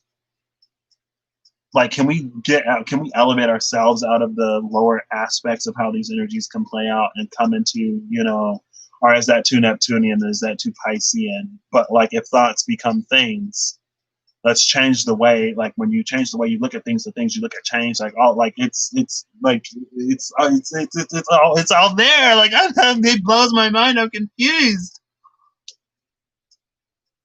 And it's like, if anything, like all of the doom and gloom coming up in this astrology, at least in my life, I guess, in my approach, it's like, what can I do within my power to change the pole that I'm stuck on when it comes to this aspect, right? Because everything is a polarity. And so if we're stuck on the bad end of all of these aspects, like how do we shift to the good end? Like continuing to not do things or continuing to ignore it probably won't shift us any higher up the end of the spectrum than where we are too much. Maybe marginally for a little bit. But then when we hit these aspects again, it feels like we were already here. It's like, okay, yeah, we ignored it the last time. We didn't do anything to address it the last time. We sort of band-aided it, patched it up the last time. So if it falls apart again, like who is surprised? No one is surprised. I feel like most of the people who are surprised right now are people who either aren't in the minority group or people who were willingly or willfully or who were convinced, you know, that people were making it up or over exaggerating or whatever. But no one, or the upper majority of the actual community, isn't surprised because like this is the narrative that we've all grown up in. Like this has been the story for a long time. And what was also the story for a long time was that people not in the minority, either they didn't care enough to actually pay attention, either they were like too comfortable with their own lives to pay attention, or they just didn't know. They were convinced. But regardless, it's like, no one actually listens, no one actually pays attention. And it's like, people are talking about how um, rioting doesn't solve anything, but then, here's Pride Month, where it started at the Stonewall. Our Stonewall is where we really got our voice. Also, like in the history books, people talk about the Boston Tea Party, like that one, like they literally destroyed all of that tea. Hello? No taxation without representation. Let's throw the tea into the harbor. Like, what was that? What did that lead to? Even in your own history, like the power of this, and that's why we pick and choose when we celebrate it, because the power of it, like everyone knows. And so when you're saying whatever, you should realize when you say one thing, the other thing that you're also saying, because both of the twins are there in Gemini. So when you say and do one thing, it does it on the flip side of that coin as well. And when Mother Gaia wakes up, and she wakes up that justice, it's like, y'all think she's shaking up things now, but she will reset. She will restart if she has to. So let's try to convince her that she doesn't need a hardware or software reset by, telling her that we're willing and able to step up to the challenge and address things. Because if we're not, she will reset. She will restart. And that reset and that restart, that will also be what you manifested when you chose to manifest one thing but couldn't rise to the occasion to actually see it come. Like, you already placed the order. This is COD, cash on delivery, and the thing is here. If you don't have enough cash, you're going to pay for this one way or the other. Hopefully you can pay out of pocket, because we can't continue to charge this to credit. We can't. So, I hope this painting inspires you to stay focused, allowing dreams to manifest themselves in productive ways. So dreams manifesting themselves, yes, but in productive ways. And in my mind, productive ways is something that, if something is productive, it leads to something that you can work with and build with in a way that gets you to where you want to be. Also in a way, I guess productivity and ethics aren't intertwined, but when it comes to Capricorn energy, they are. And that's another thing about Capricorn is like, yes, Capricorn is building and establishments and all of this, but it's doing it in a way, in an ethical way that lasts. Like Capricorn business is ethical business. Capricorn business is good business, because Capricorn knows that, like, your foundation needs to be solid in order for it to stand, right? Because and I saw something else on Twitter, and again, I take everything I see on the internet with a grain of salt, but somebody was like, the average age of an empire is 250 years. Why is that? And then someone was like, well, America is roughly 250 years old. And then somebody was like, that's the time for a Pluto return, apparently. And why do a lot of the mightiest and greatest empires in the world fail from the inside, right? They fall from the inside out. They're not taken down by any external force. But it's like when you build something so big, if you're not looking and if you're not checking the structural integrity as you build and expand, the higher you build it, the more weight there is, the more pressure there is on the bottom. And so if things crack and break at the bottom, the whole tower is falling over, right? Hey Siri, what is 1776 plus 250?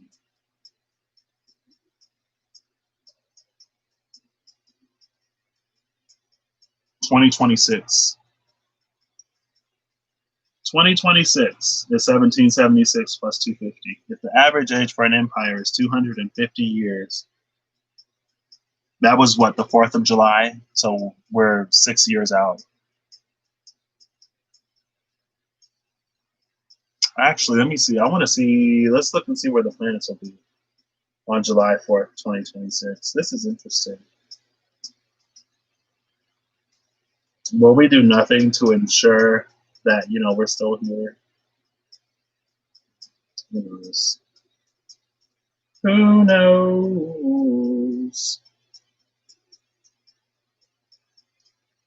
It's almost like, you know, when you lie to somebody else so much that you begin to believe it yourself. Oh my gosh. South Node. Look at this. South Node is going to be in Virgo. 0 degrees Virgo. South Node, 0 degrees Virgo. Woof. Man, that means we would have had 29 degrees and 13 minutes of Virgo to get our act right before it fell apart. So, oh, Neptune is going to be in Aries. Saturn is going to be in Aries. Pallas is going to be in Aries. Okay. So Neptune and Saturn are both going to be in Aries, and they're going to be loosely conjunct. Loosely. Saturn and Neptune in Aries. That's interesting. Uranus will be in Gemini at that point. Mars will be in Gemini. Icarus is going to be all the way in Gemini. I've never seen Icarus out. Like, I looked like multiple years because I was like, is Icarus always in Aquarius? And then I was like, Icarus is in Pisces. Well, Icarus is going to be all the way in Gemini, y'all. All the way in Gemini. 26 degrees Gemini at that. So Mars, and that's going to be like a pretty tight conjunction. Mars and Uranus will be conjunct in Gemini. Early degrees of Gemini, too. I don't know if y'all can see that. Let's see. The sun will be in Cancer, and Mercury will be retrograde in Cancer. So we have Mercury retrograde in Cancer this year, and Mercury is going to be retrograde in Cancer the 4th of July, 2026. That's interesting. So the sun and Mercury will both be in Cancer. Mercury will be retrograde in Cancer. So it's almost like this is going to be one of those sort of portals. That is kind of sort of unsettling. Honestly, that's really unsettling. Because I guess it's like, you know, what we do now. I don't know when Mercury is going to retrograde Cancer between now and 2026. But it's like, well, here's the opening to one of those portals, or the ending. It all begins and ends here. So, man. Oof. Let's clean it up now, shall we? Jupiter and Venus will be in Leo. I don't know if y'all can see that. There you go. Jupiter and Venus in Leo. There we go. You see it. Jupiter and Venus in Leo. South Node is in Virgo. So North Node will be in Pisces by 2026. Pluto is going to be in Aquarius. Pluto is going to be retrograding Aquarius 4 degrees. So that's going to be squaring Mars and Uranus, right? No. So Mars and Uranus are in Gemini, 3 and 4. Pluto is going to be in Aquarius 4. So that's going to be trining Uranus and Mars. That's also upsetting. I feel like a Pluto trine makes it really, really, really easy for things to fall apart or for things to be transformed. And the moon is going to be in Pisces. So 7 degrees Pisces. You know, more or less, because the moon will change. North Node will be in Pisces. So Pluto in Aquarius is going to be trining Mars and Gemini. Mars and Uranus in Gemini. Mercury is going to be retrograde in Capricorn or in Cancer at the same time. So this Mercury retrograde in Cancer is a portal to this 2026. Average lifetime of an empire is 250 years. 1776 plus 250 is 2026. I feel like it's not depressing me, but it's like we can't wait. Like temperance is not the answer right now. It's like, what are you actually going to do to prevent anything from happening again? So let's look at the moon first, so we can hit out on the side. Oh, oh my gosh. The moon is clarifying the moon. You see that? You see the necromancer here? The moon is clarifying the necromancer. So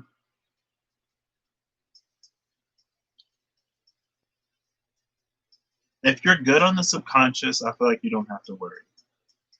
And so a lot of, just like there's a lot of like, you shouldn't do this during the retrograde, you shouldn't do that during the retrograde. If a retrograde is about karma and you got good karma, what would you have to fear? Honestly, I lost one relationship at the end of the Pisces, at the end of Mercury retrograde in Pisces. So I would love to reclaim it while Mercury retrogrades Cancer, especially with, you know, I feel like when Mercury retrograded Pisces, it felt more like a dream, like this would be a dream come true. And then when Mercury was retrograding in Pisces, it's like the dream started to unravel. And it's like the dream needed to unravel. It's like it was exposure to what it could be, but then it unraveled. And it's like this, it's like you get a vision of the destination of the future. Like that's so Raven, right? You get a vision of the future. And then it unravels for you to be like, okay, now what are you going to do to make this dream a reality? You were already exposed to it in one way, so you know how good it can be. Now, what are you going to do within yourself and within your life to make this dream a reality? What are you going to do to make yourself ready to actually claim this when it actually comes in, right? So Pisces was the unraveling of the dream with Mercury retrograded. And I would love for my family to come back together when Mercury retrogrades Cancer, Cancer being like the home. I would like to have my home reestablished. And I feel like I've put so many deadlines on it. Like, because it didn't happen at the, like, it happened fairly close to the tail end of Mercury retrograde in Pisces, but like I was like, well, in this post shadow, it better come together. It better come together by April. It better, like, by the time it's been a month, it better come together. It better come together in May. And like I've reached the point where it's like I always knew that putting a timeline on it or the deadline on it was dumb. I was like, I'm gonna give myself until this time, and then I'm just gonna purge all of my feelings. And then that's why I was like relying on the shadow to purge those feelings. And the shadow was like, no, I'm not gonna purge these feelings. Why would I do that when I want this just as much, if not more? I feel like, you know, my shadow was low key trying to tell me like, I want this more than you consciously do. Because I'm the part of you that spent your whole life miserable and afraid and in hiding. And now I find a space where I can be loved and valued and appreciated and I don't have to hide. I want this more than you do. What are you talking about? So if you self-sabotage this now, you're self-sabotaging without me. That's how healed my shadow got, especially when it came to this person. But that was the level of healing that my love for that person and that person's love for me, our love, I guess. It's weird to call it that. But I guess that's the level of impact that our love had on me. And when it comes to thinking anything about a twin flame journey, and I guess I should stop calling it the twin flame journey because I don't want to discredit whatever that thing is. Whatever that thing has, it's become a whole vibrational, energetic minefield of its own.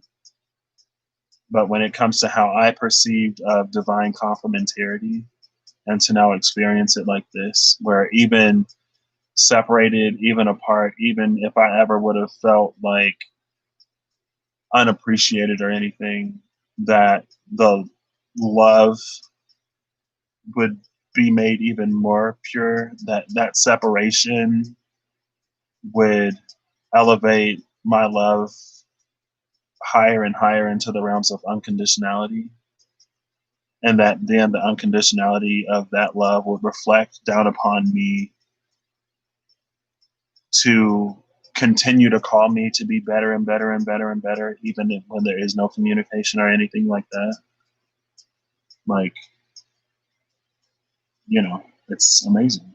And so it's like, I feel like when Mercury was retrograde in Pisces, it was all about the dream aspect. But now that Mercury is going to retrograde in Cancer, it's like, okay, but what about the home? And I'd love to go home, right? If Mercury retrograde is, or if retrograde is about returning, I would love to return home. And so, you know, that's what the moon is bringing. So the moon ain't giving us no help. It's fine. You should have just given me the title card. What is the sun bringing? The sun is bringing the lovers. Oh my goodness, I'm gonna blush. I'm gonna blush. So the moon is bringing us the moon, but the sun is bringing us the lovers, and the sun is in Gemini right now, right? So we're really sitting at the end, at the edge of a portal. And whatever we move into is going to be the direct result of what we do now. And that's always the case, right? It's like when you manifest something different, your actions begin to change. As your inside changes, your outside changes. And so we need to begin to make changes to the outside if we're ever going to get there. So it's been 2 hours and 5 minutes, but you know, that's all of this. I want to get some final messages from both of these. So maybe I'll use the SKT as the final sort of main energy. I love that the sun, or the lovers came out with that sun card. Because it's like, you know, people say y'all won't love. On the conscious level, that's what we're trying to get to. Where we actually make this decision to move forward, this great and grand decision to move forward in a way that benefits all of us. Because just like, you know, you're only as light as your darkest point. Humanity as a whole, we've only progressed as far as our hearts. And if our hearts can't reach out to or cover or feel anything for the people who are nothing like us, who we benefit from tearing down, then we haven't progressed at all. We haven't ascended at all if our hearts haven't moved a bit, right? But your ego will convince you that you have. Okay, I want to get, what's at the bottom? Oh, the Nine of Wands. That Nine of Wands keep popping out too. Just want to shuffle these. I actually want to get this one first so we can get the area of life. Ace of Pentacles at the cut with that moon card. Hey, that's a whole new world born out of the shadows. Oh, there's that King of Swords. He always be coming out. Oh, my eyes are starting to do something weird. Honestly, it just happens. I start to see like these, they're kind of sort of green a lot of the times, and they just kind of like swirl in front of my vision, and they're like very see-through. But sometimes it catches me off guard, and I'm like, what is this? These green little floaty whatever it is. Hey, my AirPods are actually still going, even though I got that doo-doo-doo-doo noise a minute ago. All right, we're wrapping it up with the peaceful meditations.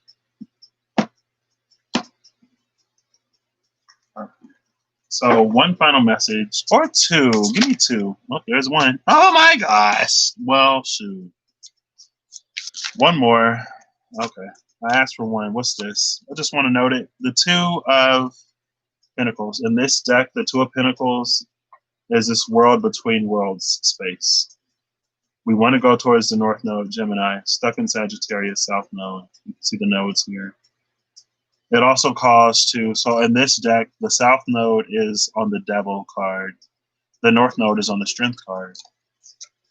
So, hey, we have the Knight of Cups and the Knight of Pentacles. So this is interesting, because this is the energy that was literally just here. Because, so around the Six of Swords was the Nine of Pentacles and the Page of Cups. Now we have the Knight of Cups with this Nine of Pentacles. And then there's the Chariot at the bottom of the deck. In my mind, it seems kind of it seems besides the point to say, it's like, you better watch out, you better not cry, you better not pout. I'm telling you, why Santa Claus is coming to town. Be good for goodness sake. But you're in one breath telling kids to be good for goodness sake. But what you're really saying is be good or Santa Claus won't bring you any presents. And so I don't want to say that by caring for someone else, we're actually caring for ourselves. And by furthering the causes of other people, what we're doing most is furthering our own causes. Because when we start to demand justice for the people demanding justice, eventually what it does is it shocks the system so much that the ways that you're being limited and held back, and like, I know the Leo King, David Palmer. Ooh, what is that? I don't know, but we'll look at it. Oh, is this going to be upright or in reverse? I don't know. He was saying that, with Jupiter going retrograde in Capricorn, it's going to feel like an invisible prison. But I feel like what's actually happening is everything is so in our face right now that the bars of that invisible prison we're starting to see. Or maybe we're starting to feel them. Because, like, if you really think, like, the systems at play benefit the most when we're divided and at each other's throats. When we come together and we demand better for all of us, because we can't leave anybody behind. If we leave anybody behind, it's for us to repeat what we're doing now, but in a different cycle. And so maybe in 50 years, it's like instead of this being like a race thing, maybe it'll be an orientation thing, right? Or a different thing. I don't know. Anything could happen. Like, we could use anything to separate us, right? It doesn't have to be race. It doesn't have to be gender. It doesn't have to be orientation. It could be literally anything. Right? Honestly, ooh, the sun card. Oh, that's a whole story. But the Hangman, again, at the bottom of the deck. We got the Chariot and the Hangman sitting at the bottom. So this is an area of movement. But the energy that we're bringing to this is we're still deciding if we want to do it or not. What was I about to say? I was talking about how he said that Jupiter. Oh, this is a whole bunch of cards. Jupiter retrograde in Capricorn is going to feel like no real options, invisible prison. But this is the Six of Pennies. I love that. Oh my gosh! And look, here's the Eight of Cups again.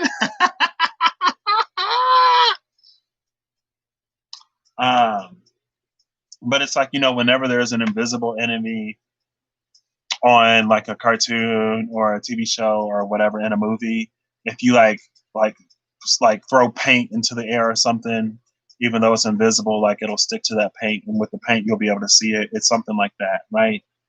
And so it's like the bars of this invisible prison are being brought to our awareness, right?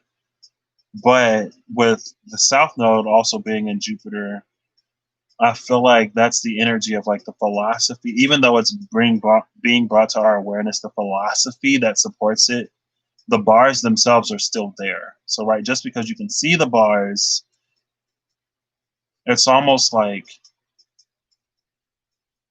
maybe there are some people who are beginning to see the bars of this invisible prison, but they don't see themselves as affected by it. And so they see other people as encaged in this prison, and maybe they can even justify it. They see other people as encaged in this prison, but in reality, you're the one behind the bars. If your heart isn't expanded or expansive enough to feel anything for the people that you would perceive as behind the bars, then you're actually behind the bars, right?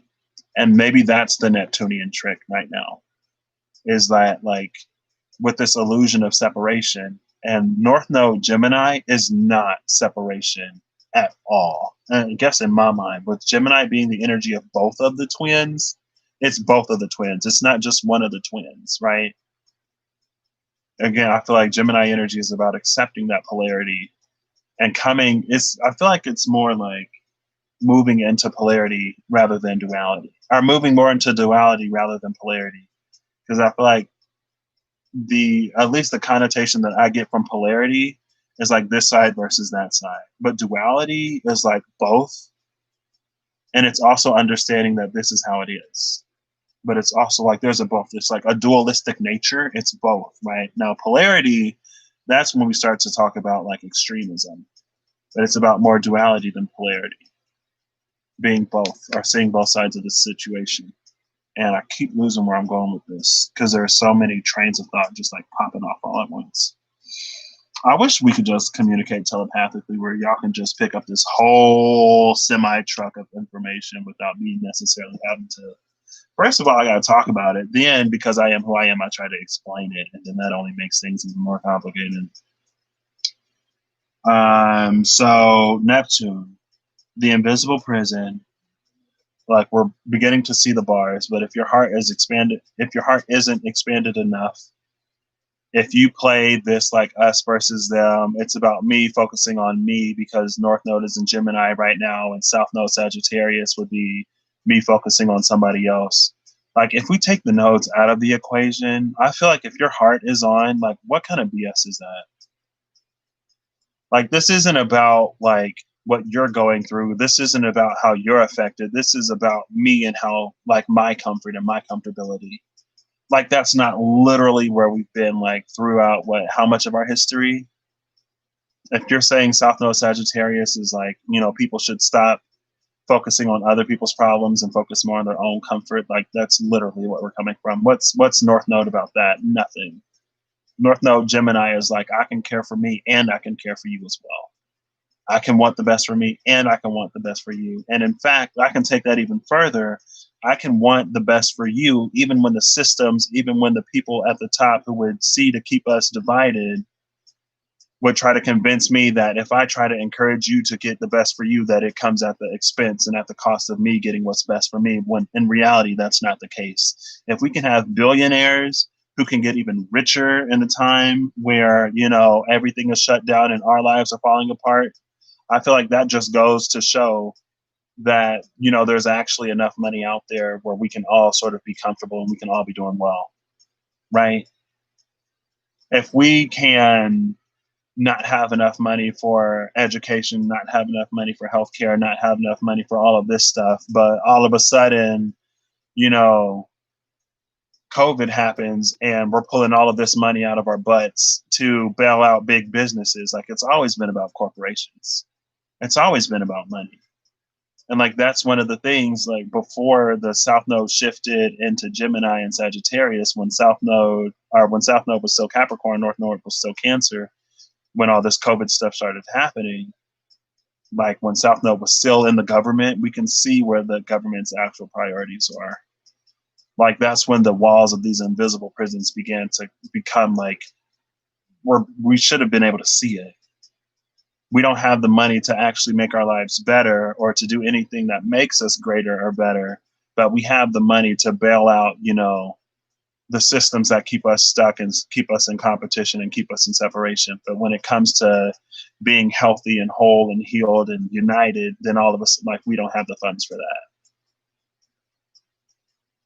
When we can't give doctors and nurses proper PPE, personal protective equipment, where they're still wearing like trash bags and reusing the same masks over and over, when we got states fighting over ventilators, but when the riots and the protests break out, now we can convert like stadiums and all these other places into military bunkers and all kind of stuff super quick, just like that, no problem. We can roll out all of this riot gear, all of these tanks, all of this stuff that we have in reserves for this, just like that, no problem. But when it comes to actually preserving life and when it comes to protecting life and when it comes to improving the quality of life, we don't have the funds, we don't have the resources. The walls of the invisible prison are not invisible at all right now. We've been made aware, like painfully aware of all of it. Now, either we can buy into the comfort of everything that, you know, we knew, and with this cry for a return to normalcy, even like we can buy into that, but, you know, we're not, I feel like it's very hard to claim to be unaware at this point. And if you're unaware at this point, it's probably because you want to be, because you'd rather not like have your peace or your comfort disturbed. Like, but if you ask for more, like, where do you think that more is gonna, like, more does not fit in your comfort zone. More does not fit with where you've been able to find peace. Because honestly, if you have any kind of peace, you probably found peace in your comfort zone. And so, like, what you're actually retreating to is your comfort zone, where the things that you're asking for do not fit. And if your journey hasn't been about finding peace amidst chaos and creating and establishing peace in something that is changing and evolving, then I don't think spirit has failed you. I think you failed yourself, honestly. And I would hate for, the people who call themselves star seeds and light workers and all of these other things to fail the planet that they supposedly love, to fail the people who they supposedly have this, like, who like you supposedly come to serve, by when they need you the most. Like, you retreat and you withdraw to whatever sort of false sense of security you found for yourself. Like, this page has already become a nut, right? What's best for me is what's best for you. What's best for you is what's best for me. There's enough. It's like, we try to come out of scarcity mindset in a spiritual woo-woo type of sort of way, but when it comes to actual physical reality and when it comes to actually balancing the scales, like, there is enough for all of us.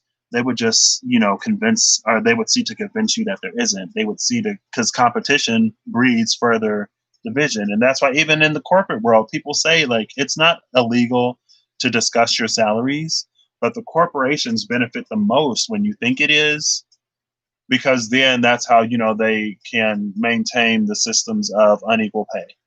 When you're talking about how much money you make, everyone starts to demand the same. You can't as easily underpay certain people, because it's like, people who think they're getting paid well because maybe, you're getting paid more than this person, but you're getting paid like vastly less than this person over here. And like, what do you actually care about? Do you care about being paid more than this person and feeling good about yourself more than you care about being paid less than this person and being underappreciated, undervalued? Like, pick a side, or do both. Seek validation and appreciation. Elevate yourself by also, like, you can't do one without the other right now.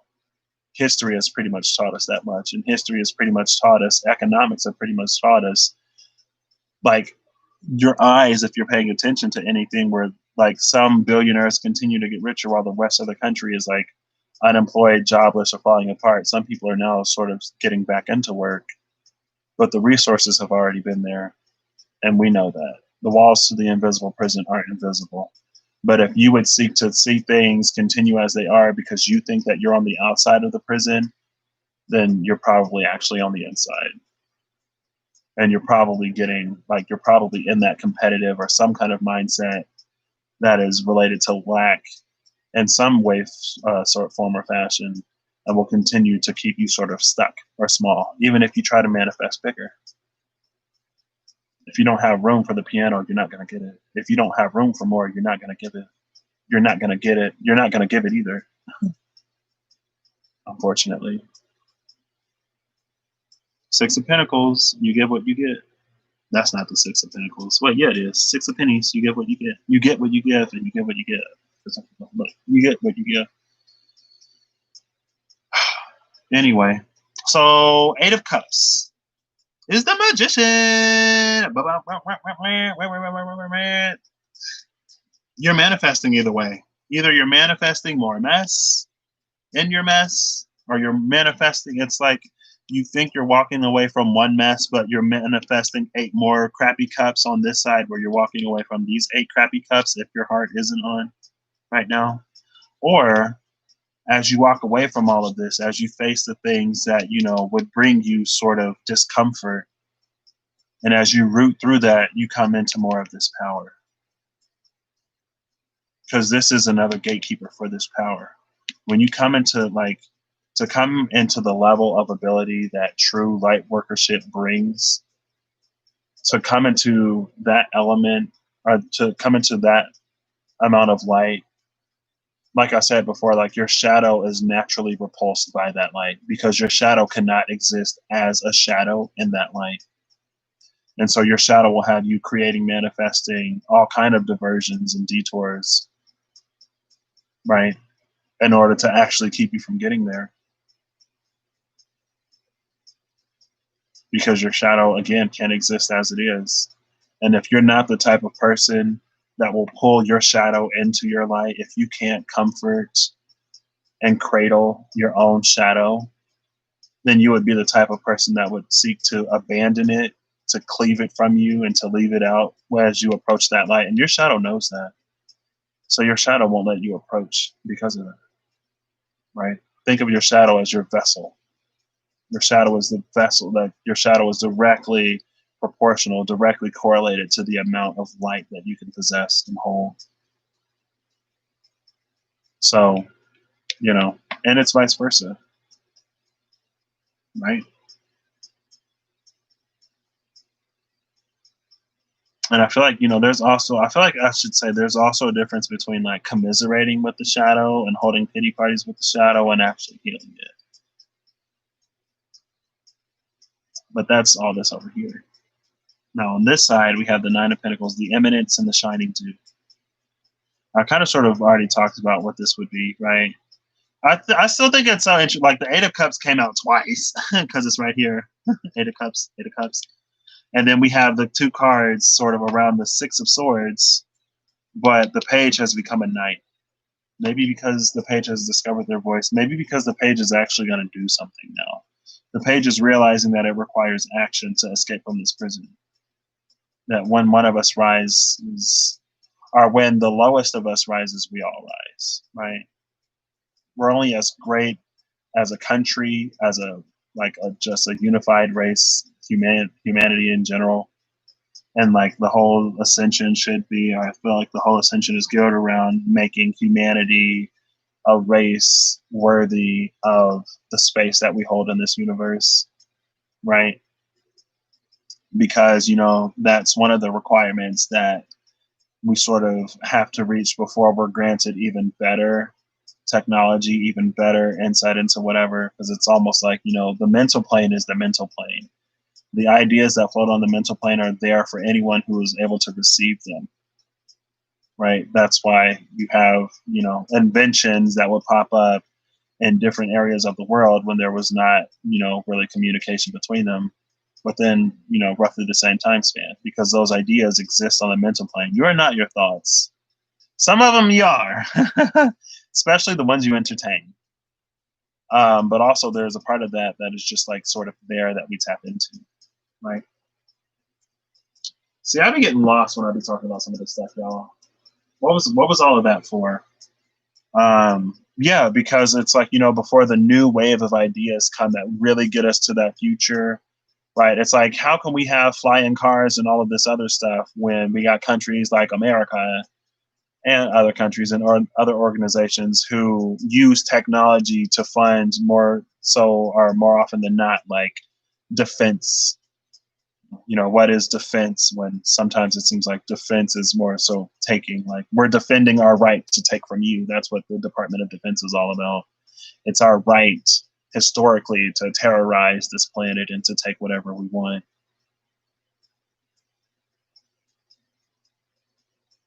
Anyway, but that's when sort of all of those higher ideas will be permitted into the realm of the collective unconscious, collective subconscious, and the collective mental plane, right? When we really make those leaps and bounds in technology and everything else is when we are open to it. And that's another reason why, like, I don't know what reform is going to look like. I don't know what restructuring is going to look like, but I do believe that the people who are to carry those things out, like the information is already out there. Like at the same time, while we're championing equality and equity between all of us, can we also, pick up some clean energy where we ain't got to keep cleaning the planet? Like, let's push that too. Because I don't believe that it's 2020 and we got all these like solar panel this and like wind turbine that, and we ain't got no kind of resolution. There's just too much money in the oil industry right now. And if there's one thing that we can see about sort of just like with this country being on full display for the entire world, and with this country playing that part of the collective shadow, is that, like, we sort of care and prioritize money more than anything, especially over here. So, I'm not convinced, just like I wasn't convinced that we didn't have the money to actually make, living here better. It's like you can tell where the money, it's wherever interest is. Anyway, let's get out of all of that. Because I feel like with the Six of Pentacles energy here at the same time, it's like, if we're given in excess, it's also for us to give back and not to hoard it. It's for us to come out of that. Now we have the Sun, we have Strength, the Five of Cups, the Six of Pentacles, the Eight of Cups, and the Knight of Wands, all clarifying this. And so if we want to come into these brighter times, it's going to require the strength for us to internally face all of these things that we don't want to face. And it's going to require the strength for us to put our own sort of like comfortability and livelihood at stake to bring other people inside, right?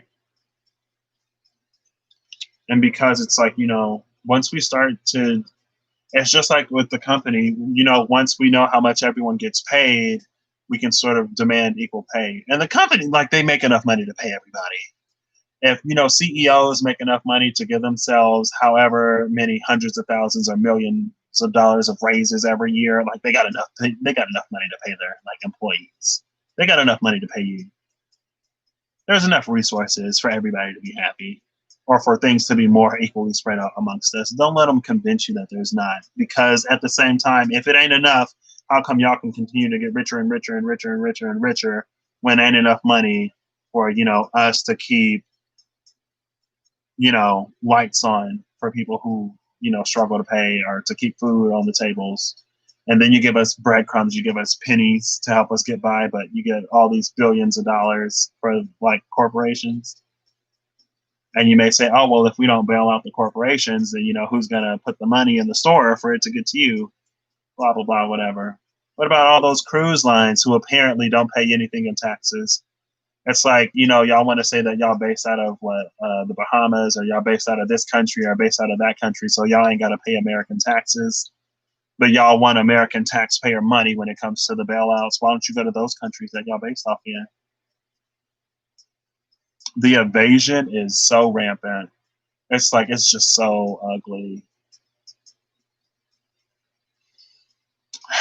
So with this, I guess these three would be over here. And then we have this thing keep making noises like they dying, but they still playing. You keep telling me you dead, but you still playing music. Hello?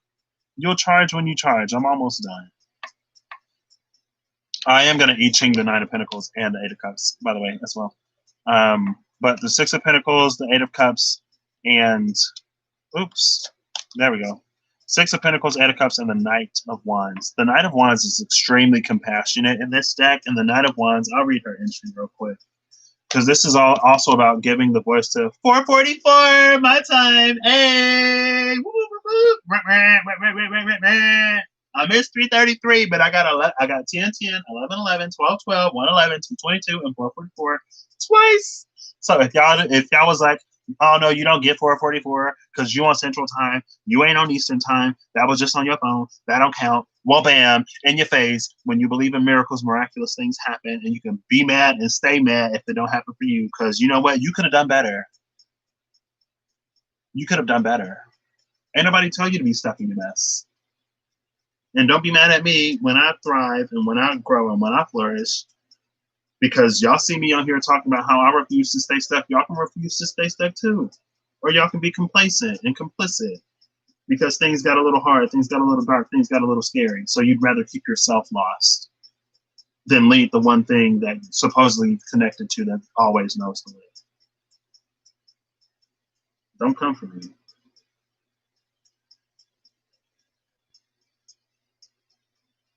So, Knight of Wands, let's get into it.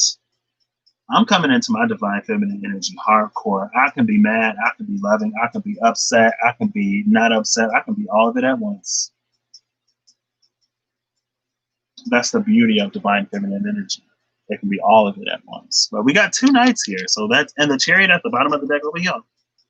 But we do got this hangman though. So, but we got the Eight of Cups twice. So who moving? Who moving and who staying stuck?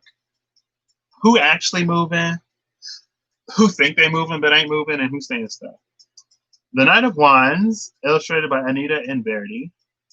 The Knight of Wands is an adventurer and explorer, following the rainbow to every corner of the world on her quest for equality and humanity for all. Her courage knows no bounds as she ventures out in delivering her message. This knight finds it easy to confront and persuade with her endless energy and enthusiasm. Coming from a place of pure heart and passion, she will defend against unjust behavior and give confidence to those without a voice. This night may appear to call on you to ignite compassion, to actively stand up for your rights or those of others. The opportunity may be there to advocate, to arbitrate, and to truly make a difference. The smallest of actions may have global implications for yourself and wider humanity. Be confident that people are ready to take notice and listen intently to what you have to say when the message is one of passion, power, and positivity. This card is saying, wake up, wake up, wake up. I don't know, Chop Suey. I cry when angels deserve to die. When angels deserve to die. What's that song? Again, I don't know, Chop Suey, but I guess it just came to my mind. What does it mean when angels deserve to die? You know, when you would have all these earth angels, quote unquote, earth angels down here, who ain't doing a bit of nothing. And it's like, okay, you came down here talking big game, but you would serve better in heaven. And I'm not saying that nobody would be better off dead. Don't misconstrue what I just said. But when I say you would be better off in heaven, you would be better as somebody's guide, guiding somebody else who would actually do the work. Right? Like you'd be better off up there. Like I'm saying, like if y'all call yourselves light workers, but y'all ain't down here actually doing nothing to work no actual real life light, y'all would have been better off as spirit guides. Like, hello? Like, what are you doing? You would have been better off on the spirit side, baby.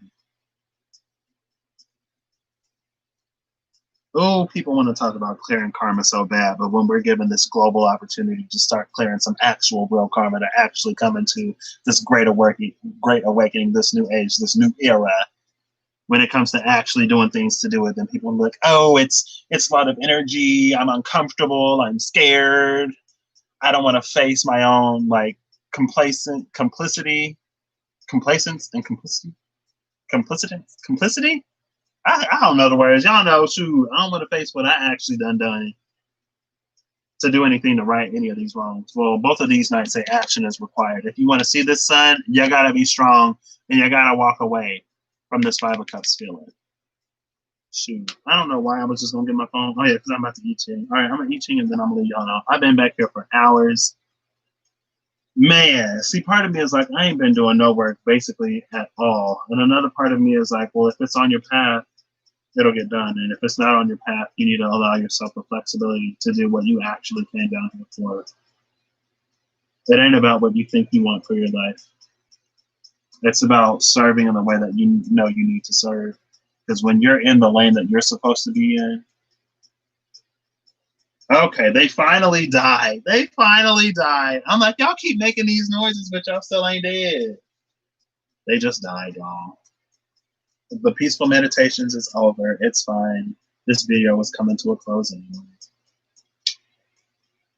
It's closing time is what my friend said.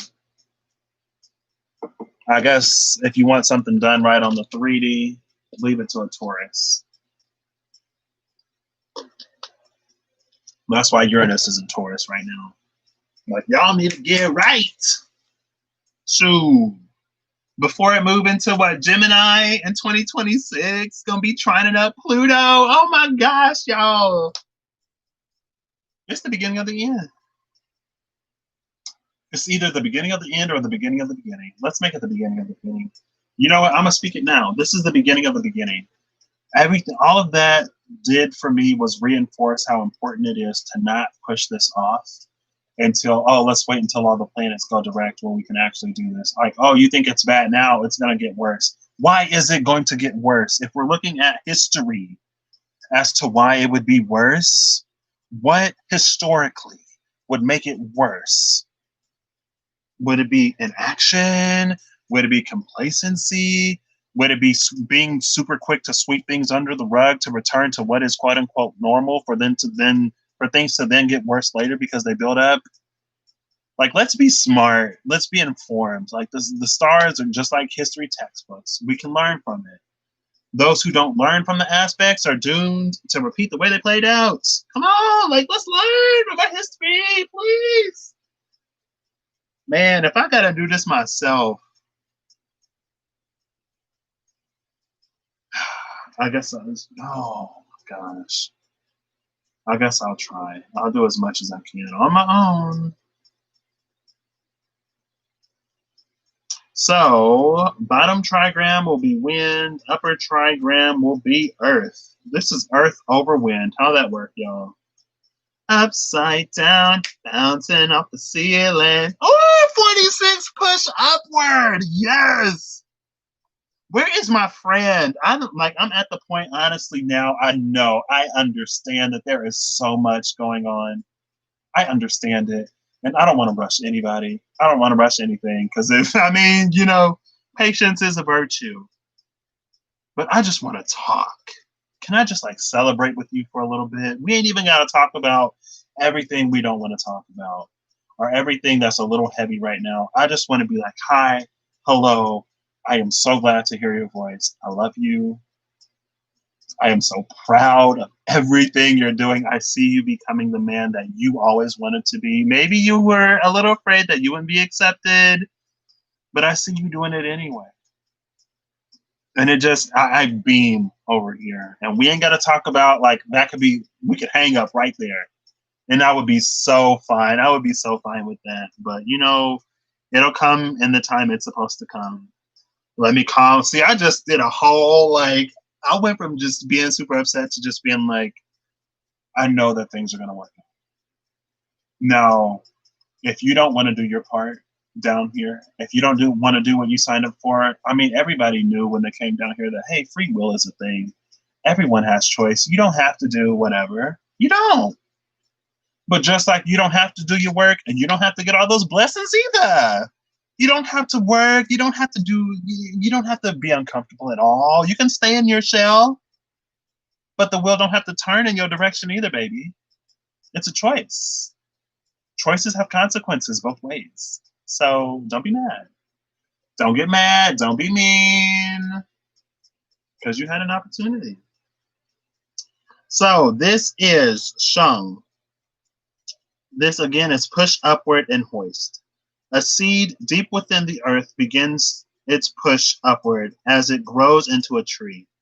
Give the seed time to push through the resistance of the earth. Okay, so if you still got some resistance, you fighting, my friend, and you see this, we both know. I'm going to be really honest with you. I'm going to be completely 100% frank. This is for one person in particular, but also for the collective at large. We both know that you will continue to be stuck as long as you don't face all of this. We both know that as hours, seconds, days, and months at this point pass, it will continue to get harder. We also both know that as it gets harder, it gets easier because the push is greater and greater and greater and greater within you. But just like I would urge all these other light workers and all of these other people who wouldn't even call themselves light workers, as I would urge anyone, don't wait until you're bursting at the seams and the tower is falling apart to evacuate. You can walk out of the tower before it falls. You don't have to wait until your level is on fire to jump out the window. You don't even have to wait until the tower begins to fall. You can know that the tower is about to fall and leave. Sometimes the night doesn't have to be so dark to get you to move. But we both know you're going to be stuck until you do. Because we both know by this point that that's just how it works.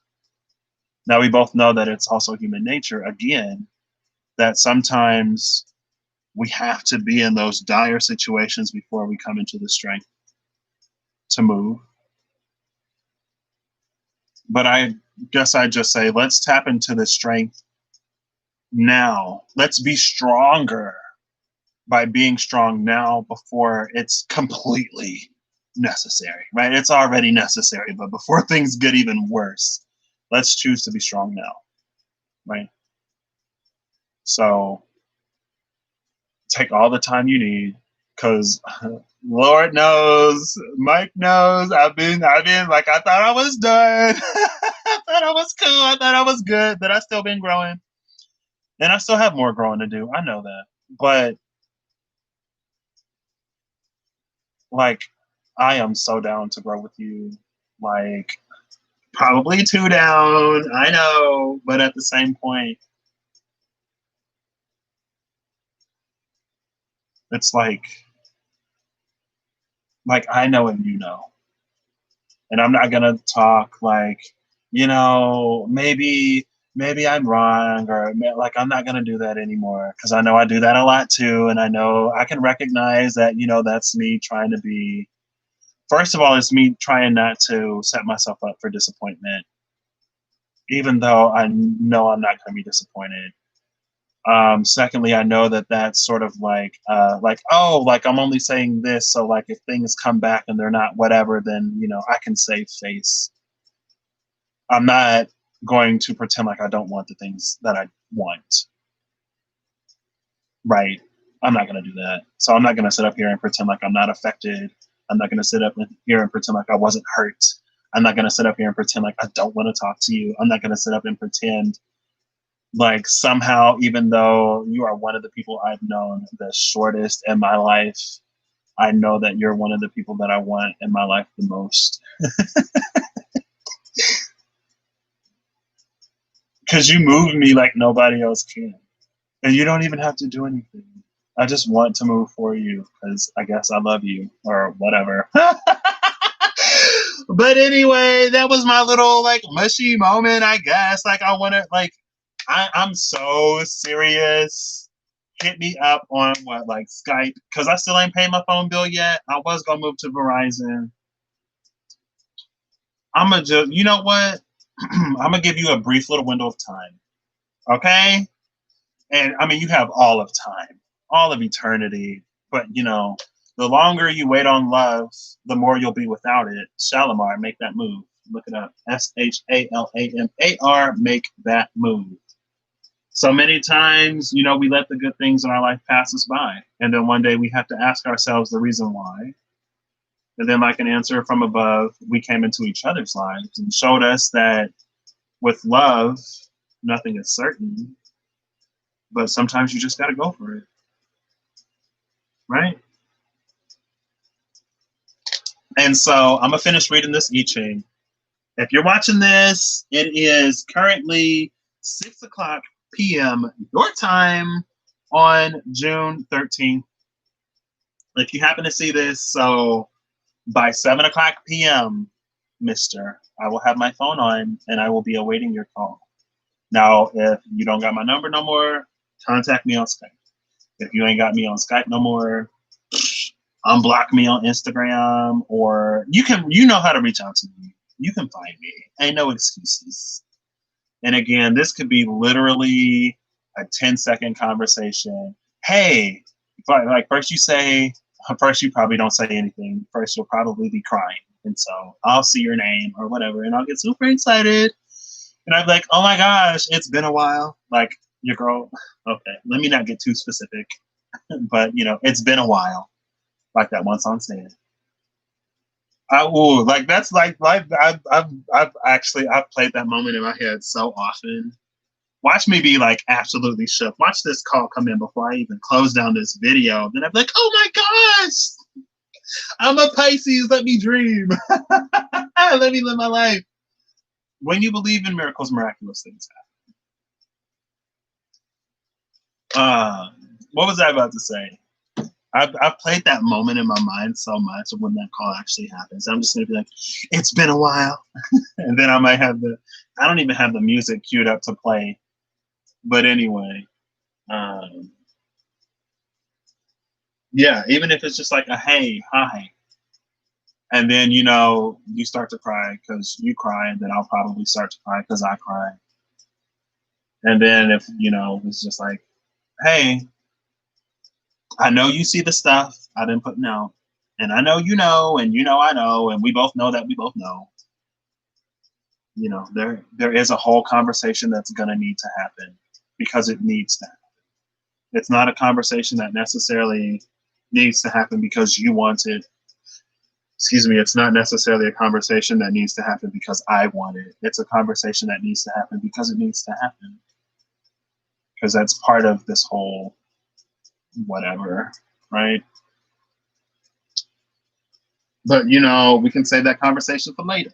It can just be a hey, hi, hello, how are you? Like, girl, you know how I am, but hi, hello. And then boom, we hang up. We good. We keep doing whatever we got to do. And, you know, I've tried, I've been fairly successful at putting some more distance there because I know the distance,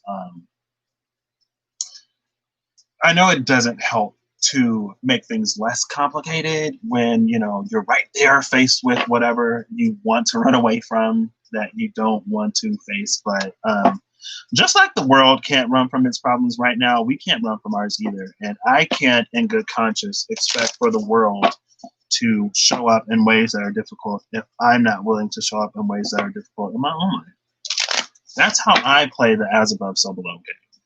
I won't ask anyone to do anything that I'm not willing to do myself. So I ask people to not run and to face their stuff, and I face mine just as well. Three of Swords with the King of Pentacles. Girl, we both know. We both know who the real King of Pentacles is in this situation. Oh, but look, you saw that. I got my new setup now. You saw that come out. I feel like with the Pride Tarot, I feel like this is confirmation. And I know I want it, but still, to be a lot of foolish. Because this is how many minutes of me talking to one person, but I'm talking to all y'all at the same time. But this is for one person, but all y'all at the same time. You know how big of a fool I am for, you know, making the choices that I've decided to make. Eight of Cups. Let's just, you know, this Eight of Cups is about walking away. Let's just leap away. Let's just throw ourselves into the future and leave all of the past behind, honestly. I mean, we ain't just leaving the past behind like we ain't going to address it, but also at the same time, we can make a quantum leap. Hello? Like, we can be flying fish, or I could be a flying fish. But anyway, that Fool card is saying, just make that leap, dude. Just make the leap. Because, like, we both know, like, to baby step it, to try to peel off the Band-Aid slowly is just going to hurt so much more. So let me finish this. I'm getting a little bit excited. I know I'm getting swept up in everything. It's fine. It's to be in the world, but not of the world, right? One of the worst things that you can do to try to withstand an energy is to board yourself up. If you haven't realized that by now. If the earth is moving and shaking, one of the worst things a building can do is to refuse to move or shake, because if the building does not move and shake with the earth, it will fall. We can have an earthquake tower, we can have a flood tower, we can have a fire tower, we can have a lightning tower, we can have a hurricane tower, we can have a twister tower. This tower can come down in one of many, many, many, many, many ways. But also we can evacuate before it comes down. So, hey, right? I feel like we're sort of nearing that part of the journey where we show up and do something. I don't know what we do, but I know we do it together. And that's kind of sort of awesome. I feel like at first I was so like, oh, I don't want to have to work. I just want to do whatever. But imagine being able to work with the person you love. Ooh, goodness. To like create in that way. Like you can create in the bedroom all day long, right? But to also create in the physical, and I mean, hey, you know, to birth multiple kinds of babies, you know, that would be fun. A seed deep within the earth begins its push upward as it grows into a tree. Give the seed time to push through the resistance of the earth. In time, the seed will flourish. The sage adheres to virtuous practice and grows upward like the tree. Small victories accumulate to become greatness. One victory hoists up another to become greatness. Sorry, I should have paused more. I'm excited. The sage adheres to virtuous practice and grows upward like the tree. Small victories accumulate to become greatness. One victory hoists up another until you attain supreme success. The winds of change are blowing in your favor, and the resources of the earth avail themselves to you.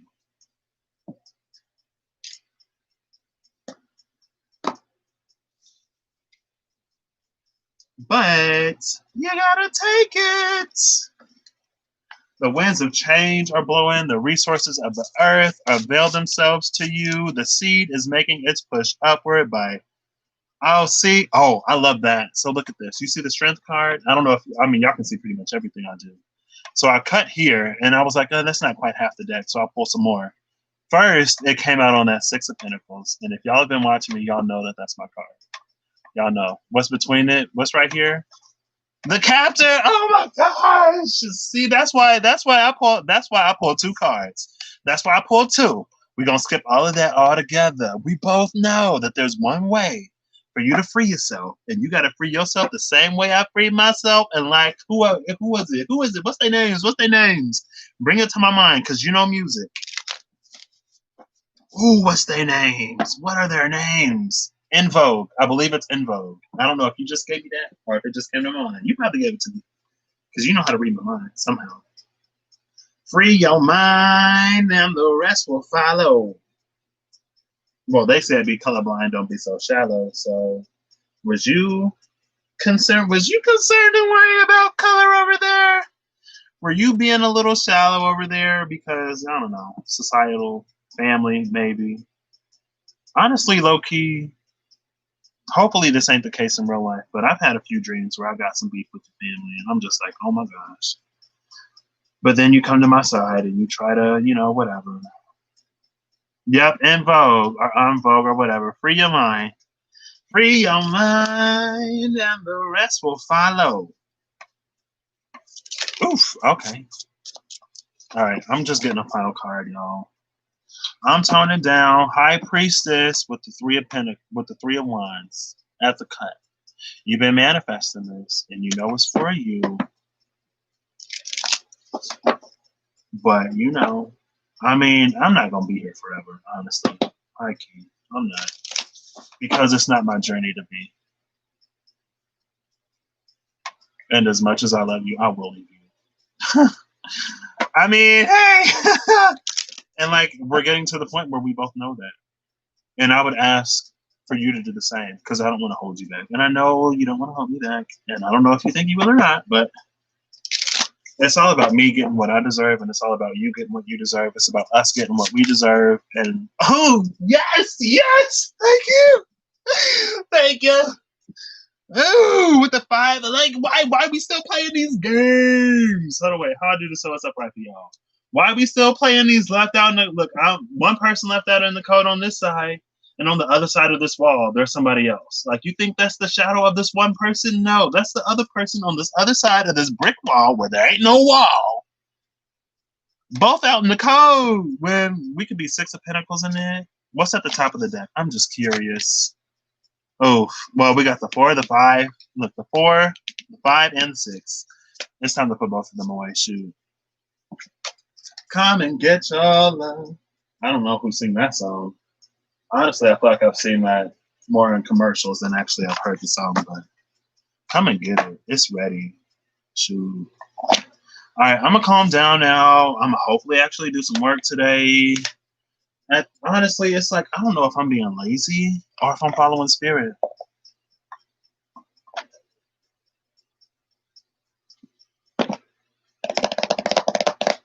All things in due time. But the time is now.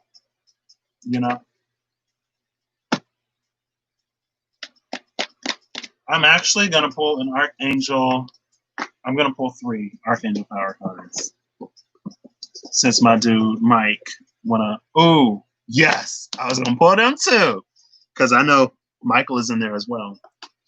I'm gonna pull 3 of them, and I'm gonna pull 3 Energy Oracle cards.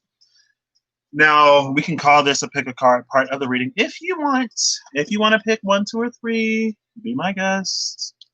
This ain't necessarily that. I'm gonna do top, middle. No, I'm not gonna do top, middle, and bottom because that's top, middle, and bottom is kind of sort of one situation. So I won't do that. I'll read all of these upright only. Actually, I have the book for this, and the book has reverse meaning. So if they come out in reverse, I'll read them in reverse. Yeah, because I'm about to shuffle these like this, so there'll be some reversals in here. That was a really bad shuffle.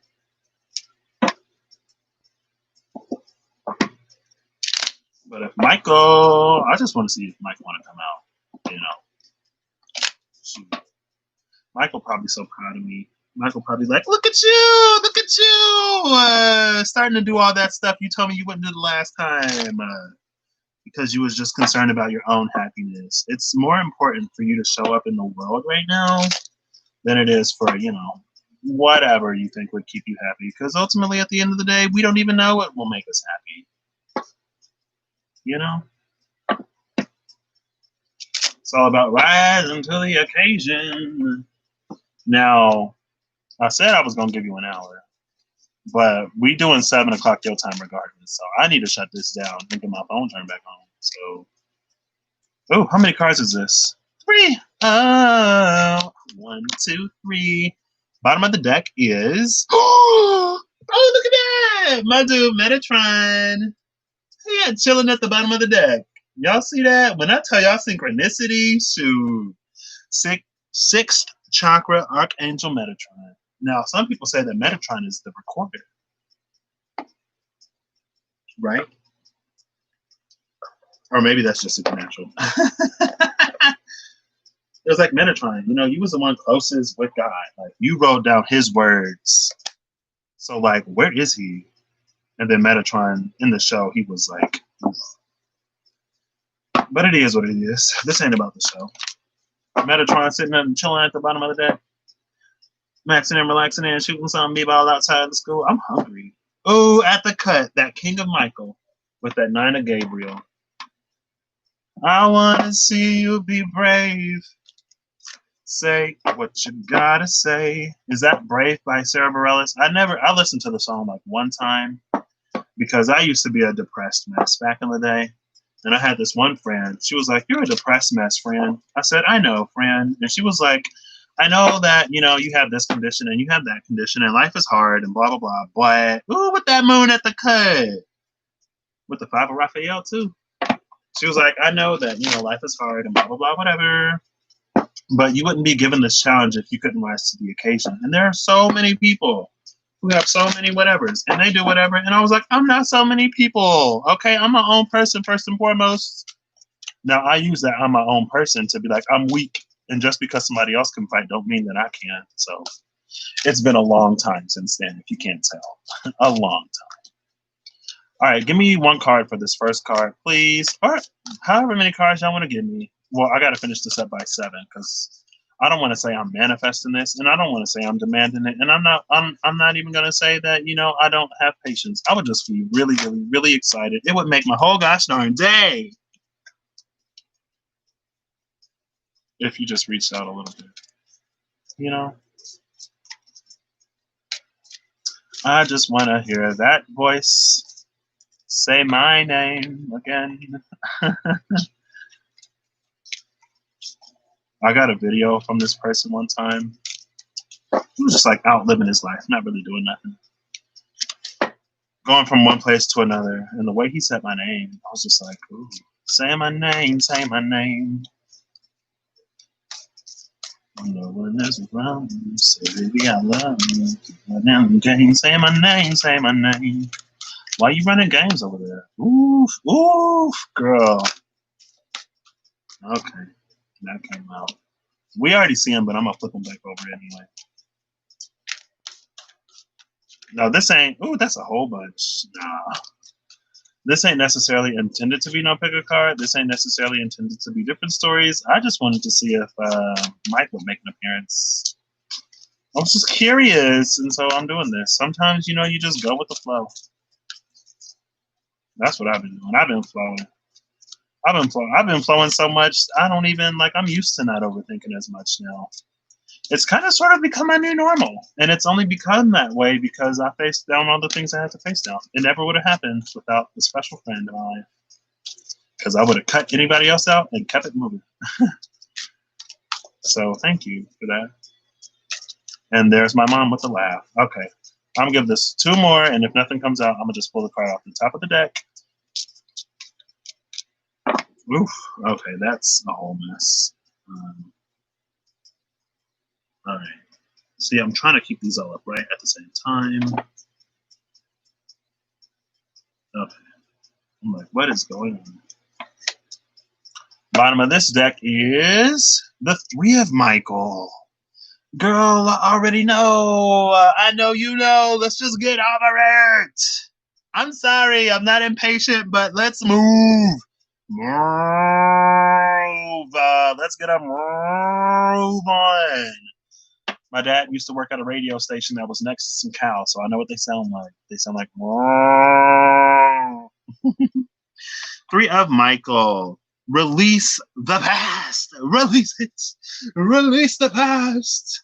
I'm hyped right now, y'all. Bear with me, shoot. Or click off. You will grow from this situation. Time heals all wounds.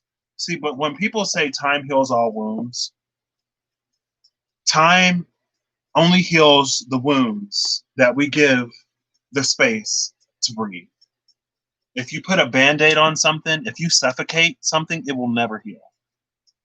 Time heals the wound when it's allowed to like heal itself, you know? And I know that there were wounds that you were already healing from. And girl, it was not my intention. It was not my, like, do you think, take a second, look at my perspective, look at my position, to be given all this insight, but to also see the person right in front of me. Like, first of all, to get the insight that somebody might have been like hurt or misused or abused. And I was like, oh my gosh, like, why am I connecting to this so much? Like, girl. But then to hear from that person that it was validated, I'm like, oh my gosh. And so I know the timing was terrible. According to human time, the timing was terrible. Did not realize that, you know, somebody would come into my life at the moment that they had just gone through all that they went through to that degree. Girl, I'm sorry. I didn't know. It looks like I may still be live when 7 o'clock comes, so I'm going to talk and I'm going to turn my phone back on at the same time, because if this goes to 7, this will go to 7. I'm not rushing this, and I ain't rushing you. But if you's watching this, I will be expecting your call at 7 o'clock p.m. Eastern time. I believe it's standard right now. I believe in you. I believe in us. I believe in me. Can we just like talk about that for a second? Like, hello, yes, I believe in myself. I love myself. And you know, that's kind of sort of crazy, Loki. It's kind of sort of crazy. Why did who was that Big Time Rush Wanna Be Famous just popped into my mind? Wanna be famous, famous, wanna be the one who's living the life. Looking for a boyfriend, I'll be that. Give me time, I know that I'm see. No, looking for a boyfriend, I see that. Give me time, I know that I could be that. Ooh, Big Time Rush, they had some bangers low key. Carlos was cute. Logan was cute. Everybody liked, I think his name was James. He was overrated. Main dude was, I don't know, what was his name? Kendall or something? I don't even remember. I know that Carlos and Logan were cute. Liam is the cutest One Direction dude. Like, I ain't never followed One Direction, but I know that Liam is the cutest. Zayn is overrated. Harry and whoever the other dude is, I'm sorry, no disrespect. Liam, Louis or Louis. Girl, I ain't never watched it. I don't know. Shoot. Find somebody who know. All these songs are just popping into my head today. I guess I'm hitting that part of the video where I just start to like my vibe just skyrocket. I've talked about all that heavy stuff that I need to talk about. I've addressed everything I need to address. I assure you, you can do both.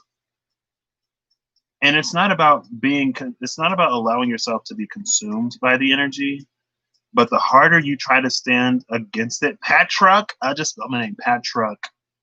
That's how I hit you like a whole gosh darn truck. Let's turn that U into an I. Ooh, maybe that's a subtle sign to be like, focus about yourself. Stop worrying about him. I have enough space in me to worry about the both of us.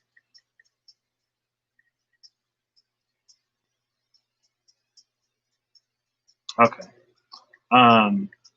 But yeah, see, I'm starting to bob back up to the surface, y'all. I'm gonna do what I gotta do. So y'all like don't think I just sit around here like miserable all day or whatever. I don't. Like I said, I assure you, you can hold space for more than one feeling and emotion at the same time. Or maybe you can't. I don't know. I can't. That's another thing I don't get about people. It's like maybe people can't hold space for more than one thing at the same time. Because I was talking to one of my friends, I was complaining, well, one of my ex friends, I guess. I was complaining about one of my supervisors, and he was like, blah, blah, blah. And then I was like, it's not her fault that she's doing her job. And he was like, you were literally just complaining about her. Like, I'm confused. I don't understand. And I was like, I can have complaints about her and like her at the same time. Like, she does her job well. That boss at least did. And, oh, girl, she does it well. So, I'm not going to act like she doesn't. But at the same time, I can be frustrated with her. I can be both at the same time. Some people just like really don't understand that. I'm like, how do you not like what? So I'm gonna turn my phone off, and then we're gonna turn her back on, and I'm gonna make sure I have service. Honestly, I could have did this before it expired, but I was like, maybe I'll switch to Verizon. But I'm like, why? Because somebody else told me to. No thanks. I'm so hyped and so excited, though. Like I know that things look bleak right now, but they're gonna get better. I also know that things aren't gonna get better by us ignoring them. Because again, if ignoring was the solution, we wouldn't be facing this problem now. I keep looking at the camera like y'all can see me. Maybe it's a good thing that y'all can see me. I would stick my head under here, but I ain't that extra. I could be, excuse me, but I won't be. I'm gonna finish this cookie though, real quick. Where'd that cookie go? I'm gonna finish this cookie though. I already finished the cookie. Oh, I'm so sad. I thought I had more cookie, but it's gone. That cookie gone. All I wanted was my cookie. It was peanut butter. It was so good. So my phone is officially on. Hit me up at 7. Let me call my number real quick.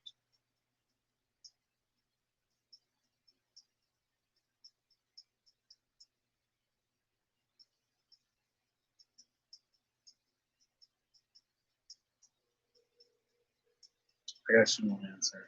That's fine. She may be. Oh, why is this snot trying to drip down? Oh, my throat cleared up. I didn't even notice. All right, so she's back on. Feel free to hit me up, whatever, but no rush. But we both know the longer we push this out, the harder it'll be, the blah, blah, blah, blah, blah. We ain't got to talk about everything. Just be like, hey, what's up, homeboy? What's up, boy? First card out, upright for you, is Second Chakra Archangel Ariel. Second Chakra Ariel came out. So I guess I should turn these this way, right? So let's read her.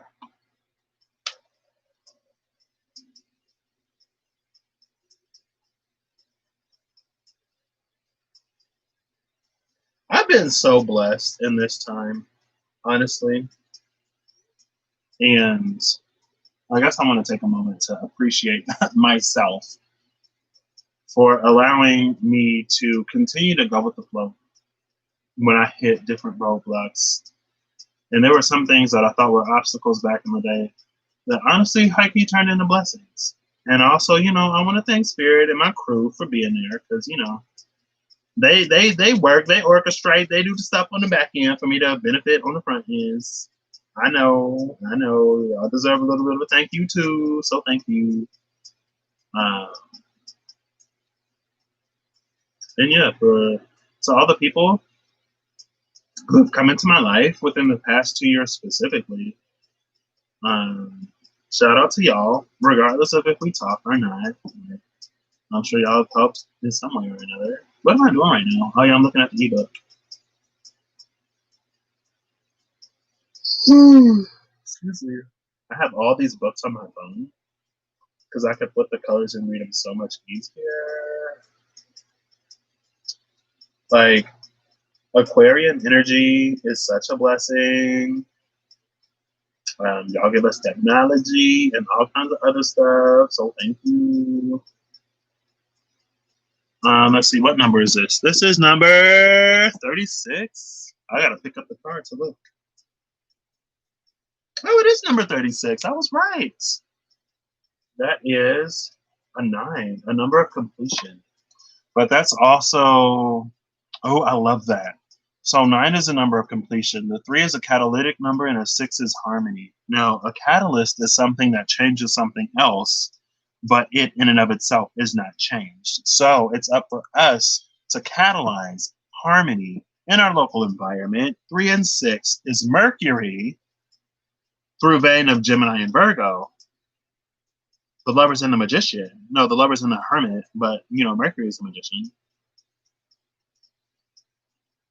It's like, we can go out into the world and we can affect the world without being affected by it. Now, when you come into the space of the 3, the Empress is the 3. I love that. I love this little train of thought because the Empress came out and she was at the bottom of the deck. She came out basically twice. We saw her face 2 times. Check earlier in this video if you got any kind of doubts. But the Empress being a 3, being a catalytic energy, is us stepping outside of the space of being satellites and stepping into the space of being stars and creators, right? A catalyst. Ew, why I got all this? Ew, that's so gross. Where all this phlegm trying to come from all of a sudden? Just speak, girl, shoot! Speak! Use that throat. You've been working on it. I ain't never had no complaints about my throat. Just throwing that out there. I'm in all kinds of moods today. I'm living my life. I'm feeling good. I want something else to eat. My third eye is like, it's not like, it's just like, oh, it feels weird. I don't know how to describe this feeling. It's almost like a pinch, I guess, but it's not. I guess I just feel it. I guess Metatron is chilling down there. What was I talking about? See, I be going on too many tangents. I'll be getting lost. I'm sorry, y'all. But I am who I am. So love me or leave me. It's all up to you. I'm going to be good either way. Intimacy and creativity. The second chakra, upright, vibrates in the energy of the beautiful angel Ariel. She sends a bright orange energy promoting inspired creativity and greater comfort with intimacy. Speaking of intimacy, when this card appears upright, it's urging you to get creative. Let yourself reach out into unexplored areas. Let yourself reach out. I'm going to emphasize that myself. Let yourself reach out into unexplored areas of self-expression and new projects that may have a more creative approach. This is also a time when the energies of closeness with others and nurturing yourself can flow more freely. You can now open yourself to the emotional intimacy. Emotional intimacy. I don't know why I felt like I said the word emotional weird. Emotional intimacy that may be coming your way. So nurture yourself and be ready to receive the affection and camaraderie of the resonant souls around you. Ooh, nurture yourself and be open to receiving that nurture as well. There's this, it's like a Six of Pentacles energy here. And, you know, Ariel is the suit of earth in this deck. So let's see who we got. Again, we got Epiphany. Epiphany is the Hermit. Archangel Raziel. Let's see, one second. Excuse me. Joy through spiritual growth. Be a light to others, and answers that come through meditation. Sorry. Be a light to others. Answers that come through meditation. Love that. Love that. Hello. It's me. Oh, this one is going to be in reverse. Is this Michael? No, it's not. This is Rest and Rejuvenation. Number 19, Rest and Rejuvenation in reverse. So we have this 9 here, which is completion, and then we have this 1 here. Rest and Rejuvenation is in reverse. The time for inaction is not now. Like Mercury in Pisces is the 10 of Cups. I'm so upset because I've been using my Instagram a little bit lately. You know, I've been doing my little daily cards. I ask for one. Sometimes I get multiple. Sometimes I put the bottom of the deck up there. Sometimes I don't. But I saw that 10 of Cups come out. I was like, wait, Mars and Pisces? Ain't nobody talking about how Mars and Pisces is the energy behind the 10 of Cups. But everybody want to talk about how Mars and Pisces is so bad. Mars and Pisces got you acting on stuff that you don't even know what you're doing. When Mars and Pisces is the 10 of Cups. Mars and Pisces is the power for us to actualize our dreams and to make them a reality. Mars and Pisces is like the ultimate in aligned action. Pisces is the zodiac energy closest connected to the realms of the divine and the realms of the subconscious. It is. It's 12th house energy. It's the closest. Now, you know, with Pisces energy, you also have to be able to delineate, you know, what is divine, what is not, what is, you know, reality from fiction, illusion from, you know, whatever. But Pisces energy is the energy closest to that. Right? When you meet your maker in the afterlife, in the afterworld, that's 12th house energy. The graveyard, 12th house energy. Right? So Mars is there, communing with all kind of stuff. It could be, okay, I will give you that, fair. But also with that 10 of Cups energy, communing with the divine, getting direct orders that will lead you to your ultimate happiness, ultimate fulfillment. Before Mars goes into Aries, and Mars will be in Aries for a minute, we have the remnants, the remainder of this 10 of Cups energy that was sitting right at the heart of that full moon lunar eclipse, squaring it. So we have the 10 of Cups, Mars and Pisces, squaring the Lovers and Temperance. And I was like, you know, Mars and Pisces is us making a decision because we're going to get to that future either way, right? Which future are we going to buy into? Are we going to buy into that temperance? Oh, it'll come later. It'll come later. It'll come later. Are we going to buy into that lovers? Like, hello, hello, hello, hello. Anyway, Rest and Rejuvenation is in reverse. 19 is in reverse. I'm getting hungry. I need to shut this down. I'm expecting a call soon. I went right to number 20. I mean, the number is not a great energy. It's 20 something. It was in the 20s, y'all. Everything want to be like, yes, yes, yes. Ooh, neither one of those numbers is great. But my number is, let me stop. Rest and Rejuvenation, relaxation and meditation. When the rest card is reversed, it can portend a time of bustling activity and seemingly unending business. You may be required to take more action concerning a project or situation. Allow yourself to do what's needed, but always remember to schedule some leisure time for yourself. When you hurry through life without a break, it fragments your energy and creates an abrasive life force, causing potential frustration in all sorts of ways. Be careful not to let endless tasks take you away from yourself. The have to items on your list may be calling you, but this card reversed is telling you, take the time to meditate, rest, and relax. So there is an emphasis on action, but at the same time, also, you know, ain't nobody asking you to sacrifice yourself. Ain't nobody asking you to not take care of yourself. But the sacrifice that I at least am asking is like sacrifice your comfort, girl. Right? Like, mental health is a thing. Yes, like make sure you are like if you need to step away from mental health reasons, step away from mental health reasons. And mental health reasons being different, then you need to be comfortable with your complacency. Complacency and what complicit? Being complicit. Girl, I don't know. Let me just stop. The affirmation here is I make relaxation a part of my daily life. Peace and quiet bring me clarity and joy. This clarified by some kind of Ariel, I believe. Oh, the Nine of Gabriel. What did Nine of Gabriel say, girl? Ooh, this is a little difficult. This is white on orange. Stay determined and move forward. Be prepared for any possibility. Environmental activism. So, the rest of the relaxation is important, but the work is also important. You got the Nine of Wands saying the work you almost done. Like, keep working. Stay determined. Don't give up now. What you do that for? Why? Oops. Well, now this card gonna go a whole full sideways. Okay, fine. I'll reach you sideways too. Now we also have who's this? The Healer of the Ages? Yep. Healer of the Ages, number 51 in reverse. This is a 6. 6 is that number of harmony. I was just at the Goddess of the Moon too. So y'all next door neighbors.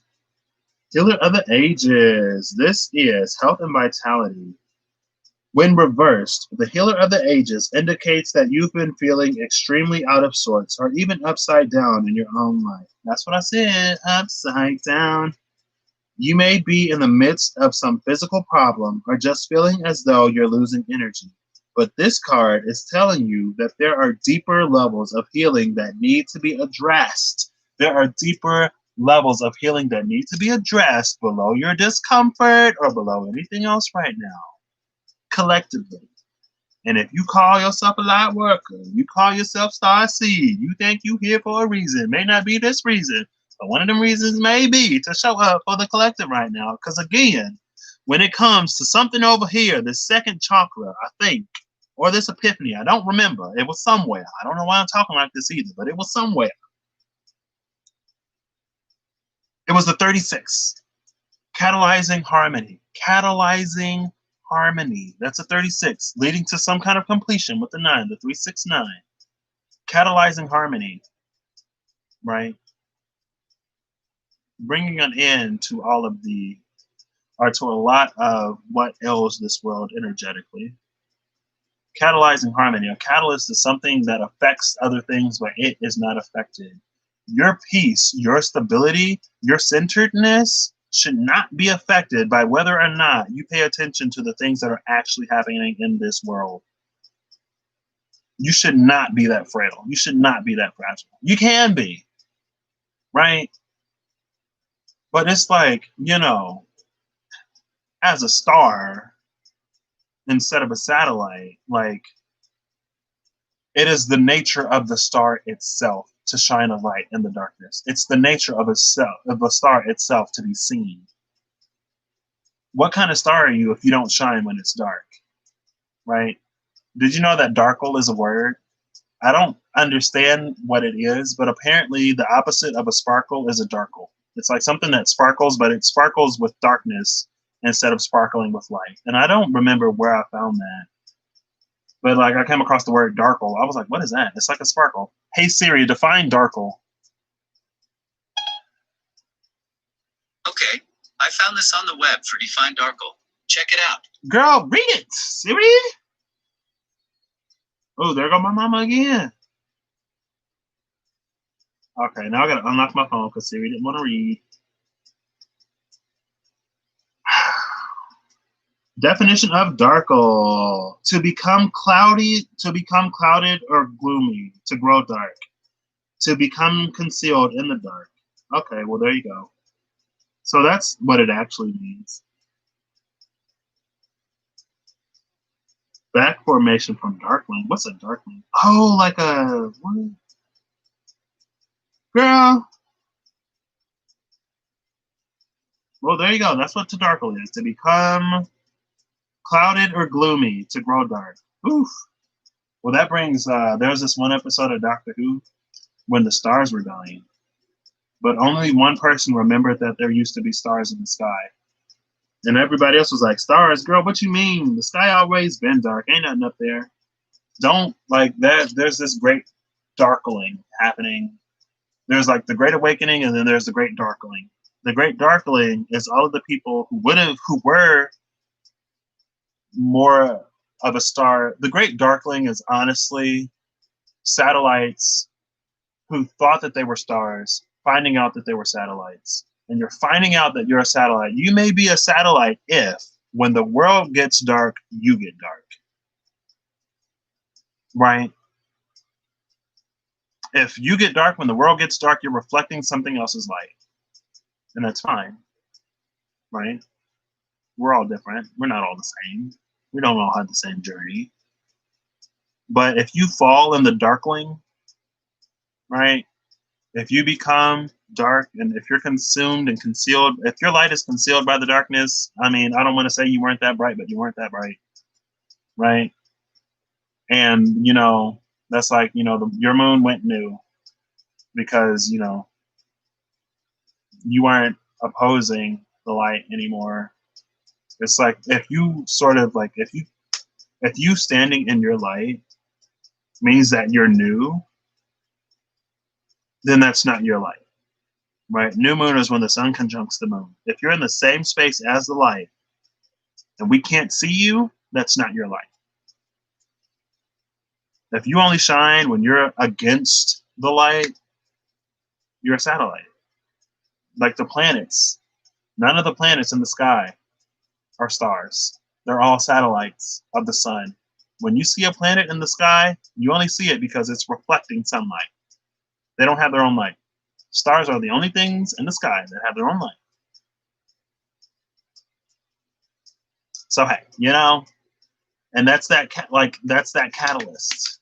That's how we bring light into the world, by being light in the world when the world gets dark. Like how are you bringing light? It's like you're bringing light. You think you're a light bringer because you bring light to a situation that's already light. So some people are finding out that they're mirrors. They're satellites. Some of them aren't even planets. Some of them are old, you know, old satellites that are outdated that we don't even use, that are just floating in our atmosphere and our gravitational field because we haven't yet figured out how to pull all that space junk back down to the planet. So right now it just sort of sits in space collecting space dust, I guess. So hey, it may sound a little harsh, it may sound a little cruel, but I guess this is what it means, you know, when this would be the year that a whole bunch of people find out that they're not actually what they said they were or thought they were. Some will rise and some will fall. And hey, some will find their shine. Call me egotistical if you want to. I don't really care. My Chiron is in Leo. So I can't continue to diminish my shine waiting for somebody else to validate what I'm already thinking, or I can't diminish my shine, you know, because I don't want to be too bright. I don't want to draw too much attention. Like, screw all of that. Screw it all. The lion didn't come to me and stab me in my back in the dream and inject me with some courage to get me to not come to this point. Like, hello? No. Like, sorry, not sorry. Okay, so let's continue. Oh, I'm so hungry now, y'all. I be wanting food. Solar plexus be like, feed me. Before you say another word, feed me. You need something to sustain you. You can't just pour out and not have no food. So, there we go. I'll start all over from the beginning. When reversed, the healer of the ages indicates that you've been feeling extremely out of sorts or even upside down in your own life. You may be in the midst of some physical problem or just feeling as though you're losing energy. But this card is telling you that there are deeper levels of healing that need to be addressed. Take some time to regroup and put your own healing first. Whether you're facing mental, emotional, physical, or even addictive patterns, call upon the healer of the ages to bring his energy to the issues you're working on. Quiet your mind and feel his vibration bringing you warmth and healing light. Clearing away any dark or hurting space. Repeat this meditation and be patient. Yet also know that divine love can heal you in the blink of a belief. The affirmation here is, the powerful healing of eternal love is with me now and always. Divine consciousness fills every cell. I am whole, healthy, vital, and at peace. I feel like that entry just told me some of y'all, oof, let me stop. Let me not go that far. Again, we are human. We are people. What is this? I'm going to read this first. There's the Page and Michael. Here's the Michael. I was like, okay, maybe Michael ain't going to come out. But there's a Page, shoot. When I've been seeing the King of Michael everywhere else. King of Swords been popping out for me. But y'all can get the Page. It's fine. This is very Page energy. It is what it is. I'm not going to apologize. And again, there's nothing wrong with being Page. Right? Because it's like the pages of now are going to be some of the people who serve the most moving forward. But the pages of now need to show up now. Because if you don't show up now, like this, it feels like we're in the middle of a fight. It feels like we're in the middle of a war. But honestly, this is still training day. This is like still night school, right? You're still in night school. You got to go through night school before you can become a knight, before, you know, you get the sort of accolades on the field that lead to king or queenship, right? But don't take on more than you can handle, first and foremost, ever. But don't shy away from a challenge either, right? I can't remember what I was going to say. So people sort of drinking up other people light, I guess, or divine light. Divine love is here, but, you know, I don't know. Let me just read this page and shut this thing down. So the Page of Michael is truthful, perceptive, analytical, and blunt. An exciting new challenge. You have what it takes to succeed. Review contracts or documents very thoroughly. And this was on the side. So what does this mean? That means that this page is sort of,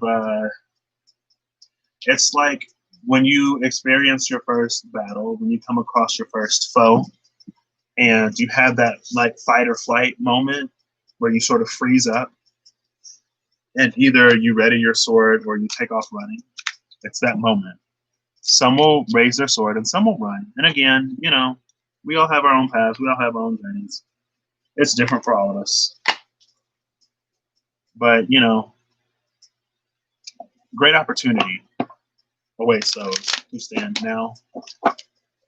And a lot of people are asking for some things that come through these now times. Right? That heart should be on. If your heart were on, what would it ask you to do? Right? Last card I'll pull right here. Oh, an Ariel, the Queen of Ariel. We just saw that second chakra Archangel Ariel energy. There's the whole gosh darn Queen. Queen of Ariel, Queen of Pentacles. Bottom of the deck is Change Your Life. The Tower card. Change Your Life. Archangel Chamuel. I think he's the third chakra. Archangel Chamuel. He's the solar plexus, I'm pretty sure. And the energy oracle. A sudden revelation that offers freedom. Break free of procrastination. Embrace the opportunities that change brings. Bottom of the deck. Top of the deck, or I guess the card that came out, is the Queen of Ariel. Queen of Ariel is mature, practical, generous, and happy. This says, nurture yourself and those you love. The ability to move anything, to make anything more beautiful. Sorry, the ability to make anything more beautiful. Practical and wise advice. Embrace those you love. So if you ain't embracing me right now, you don't love me. And it's cool. It's fine. You don't have to. But don't think that you're going to get away as if you do. And don't think that things are going to happen as if you do love me when you don't. And again, you don't have to love me. You don't got to love nobody. But that reveals more about you and your colors Then it says, and that's one thing I said on my Facebook. I said, anything like your inability to see me, your inability, like, regardless of if you think I deserve whatever or not, that doesn't say anything about me.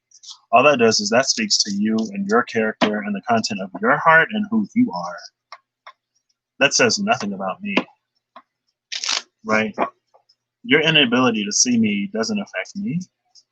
Hello?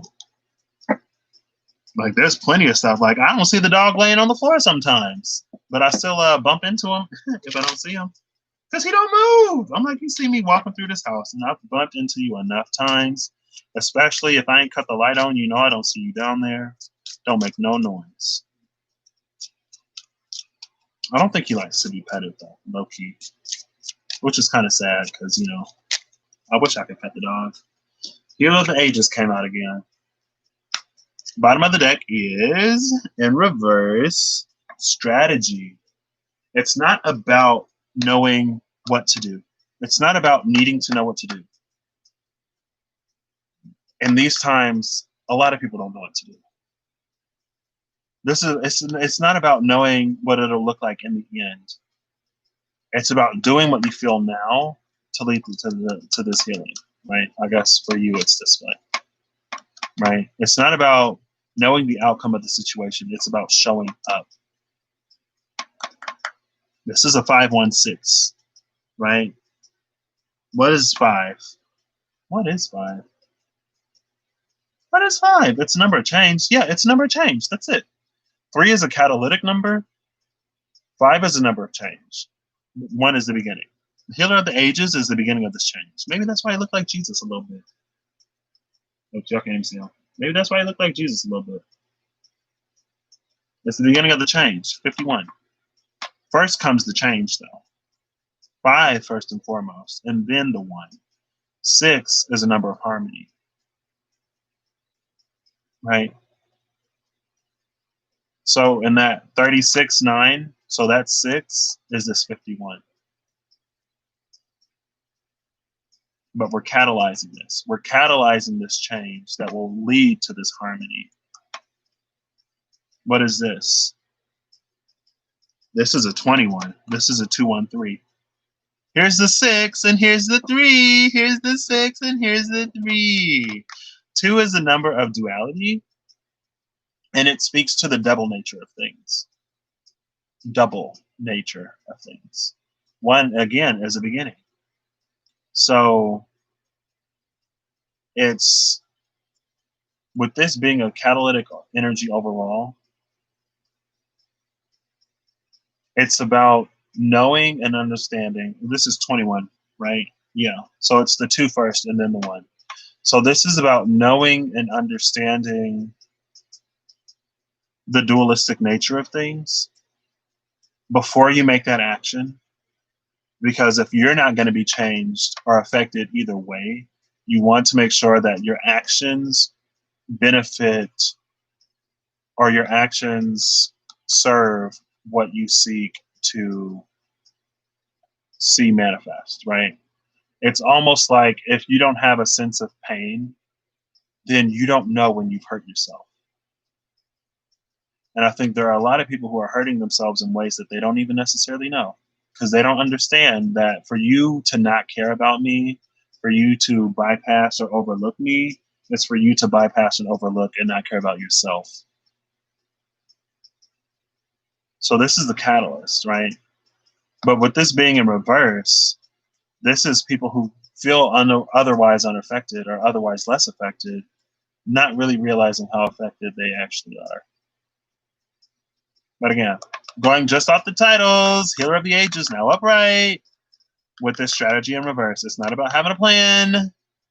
Like, it ain't always about having a plan. And it's not about knowing the end goal. It's not your job to, it's your job to say or do whatever you need to say or do. It's not your job to worry about how it's received or handled, right? These are just the instructions that came in the box. You ain't got to read the instructions. You ain't got to do nothing. But that will ain't got to turn for you either. So just like you don't have to show up, the universe doesn't have to show up for you. it goes and works both ways. So I'm gonna shut this down here. Thank you for stopping by. This was a little less ranty. I got 5 minutes to go to the bathroom and get ready, so I'm gonna talk to y'all later. And I'm manifesting this for real, so like go ahead and hit me up. Bye.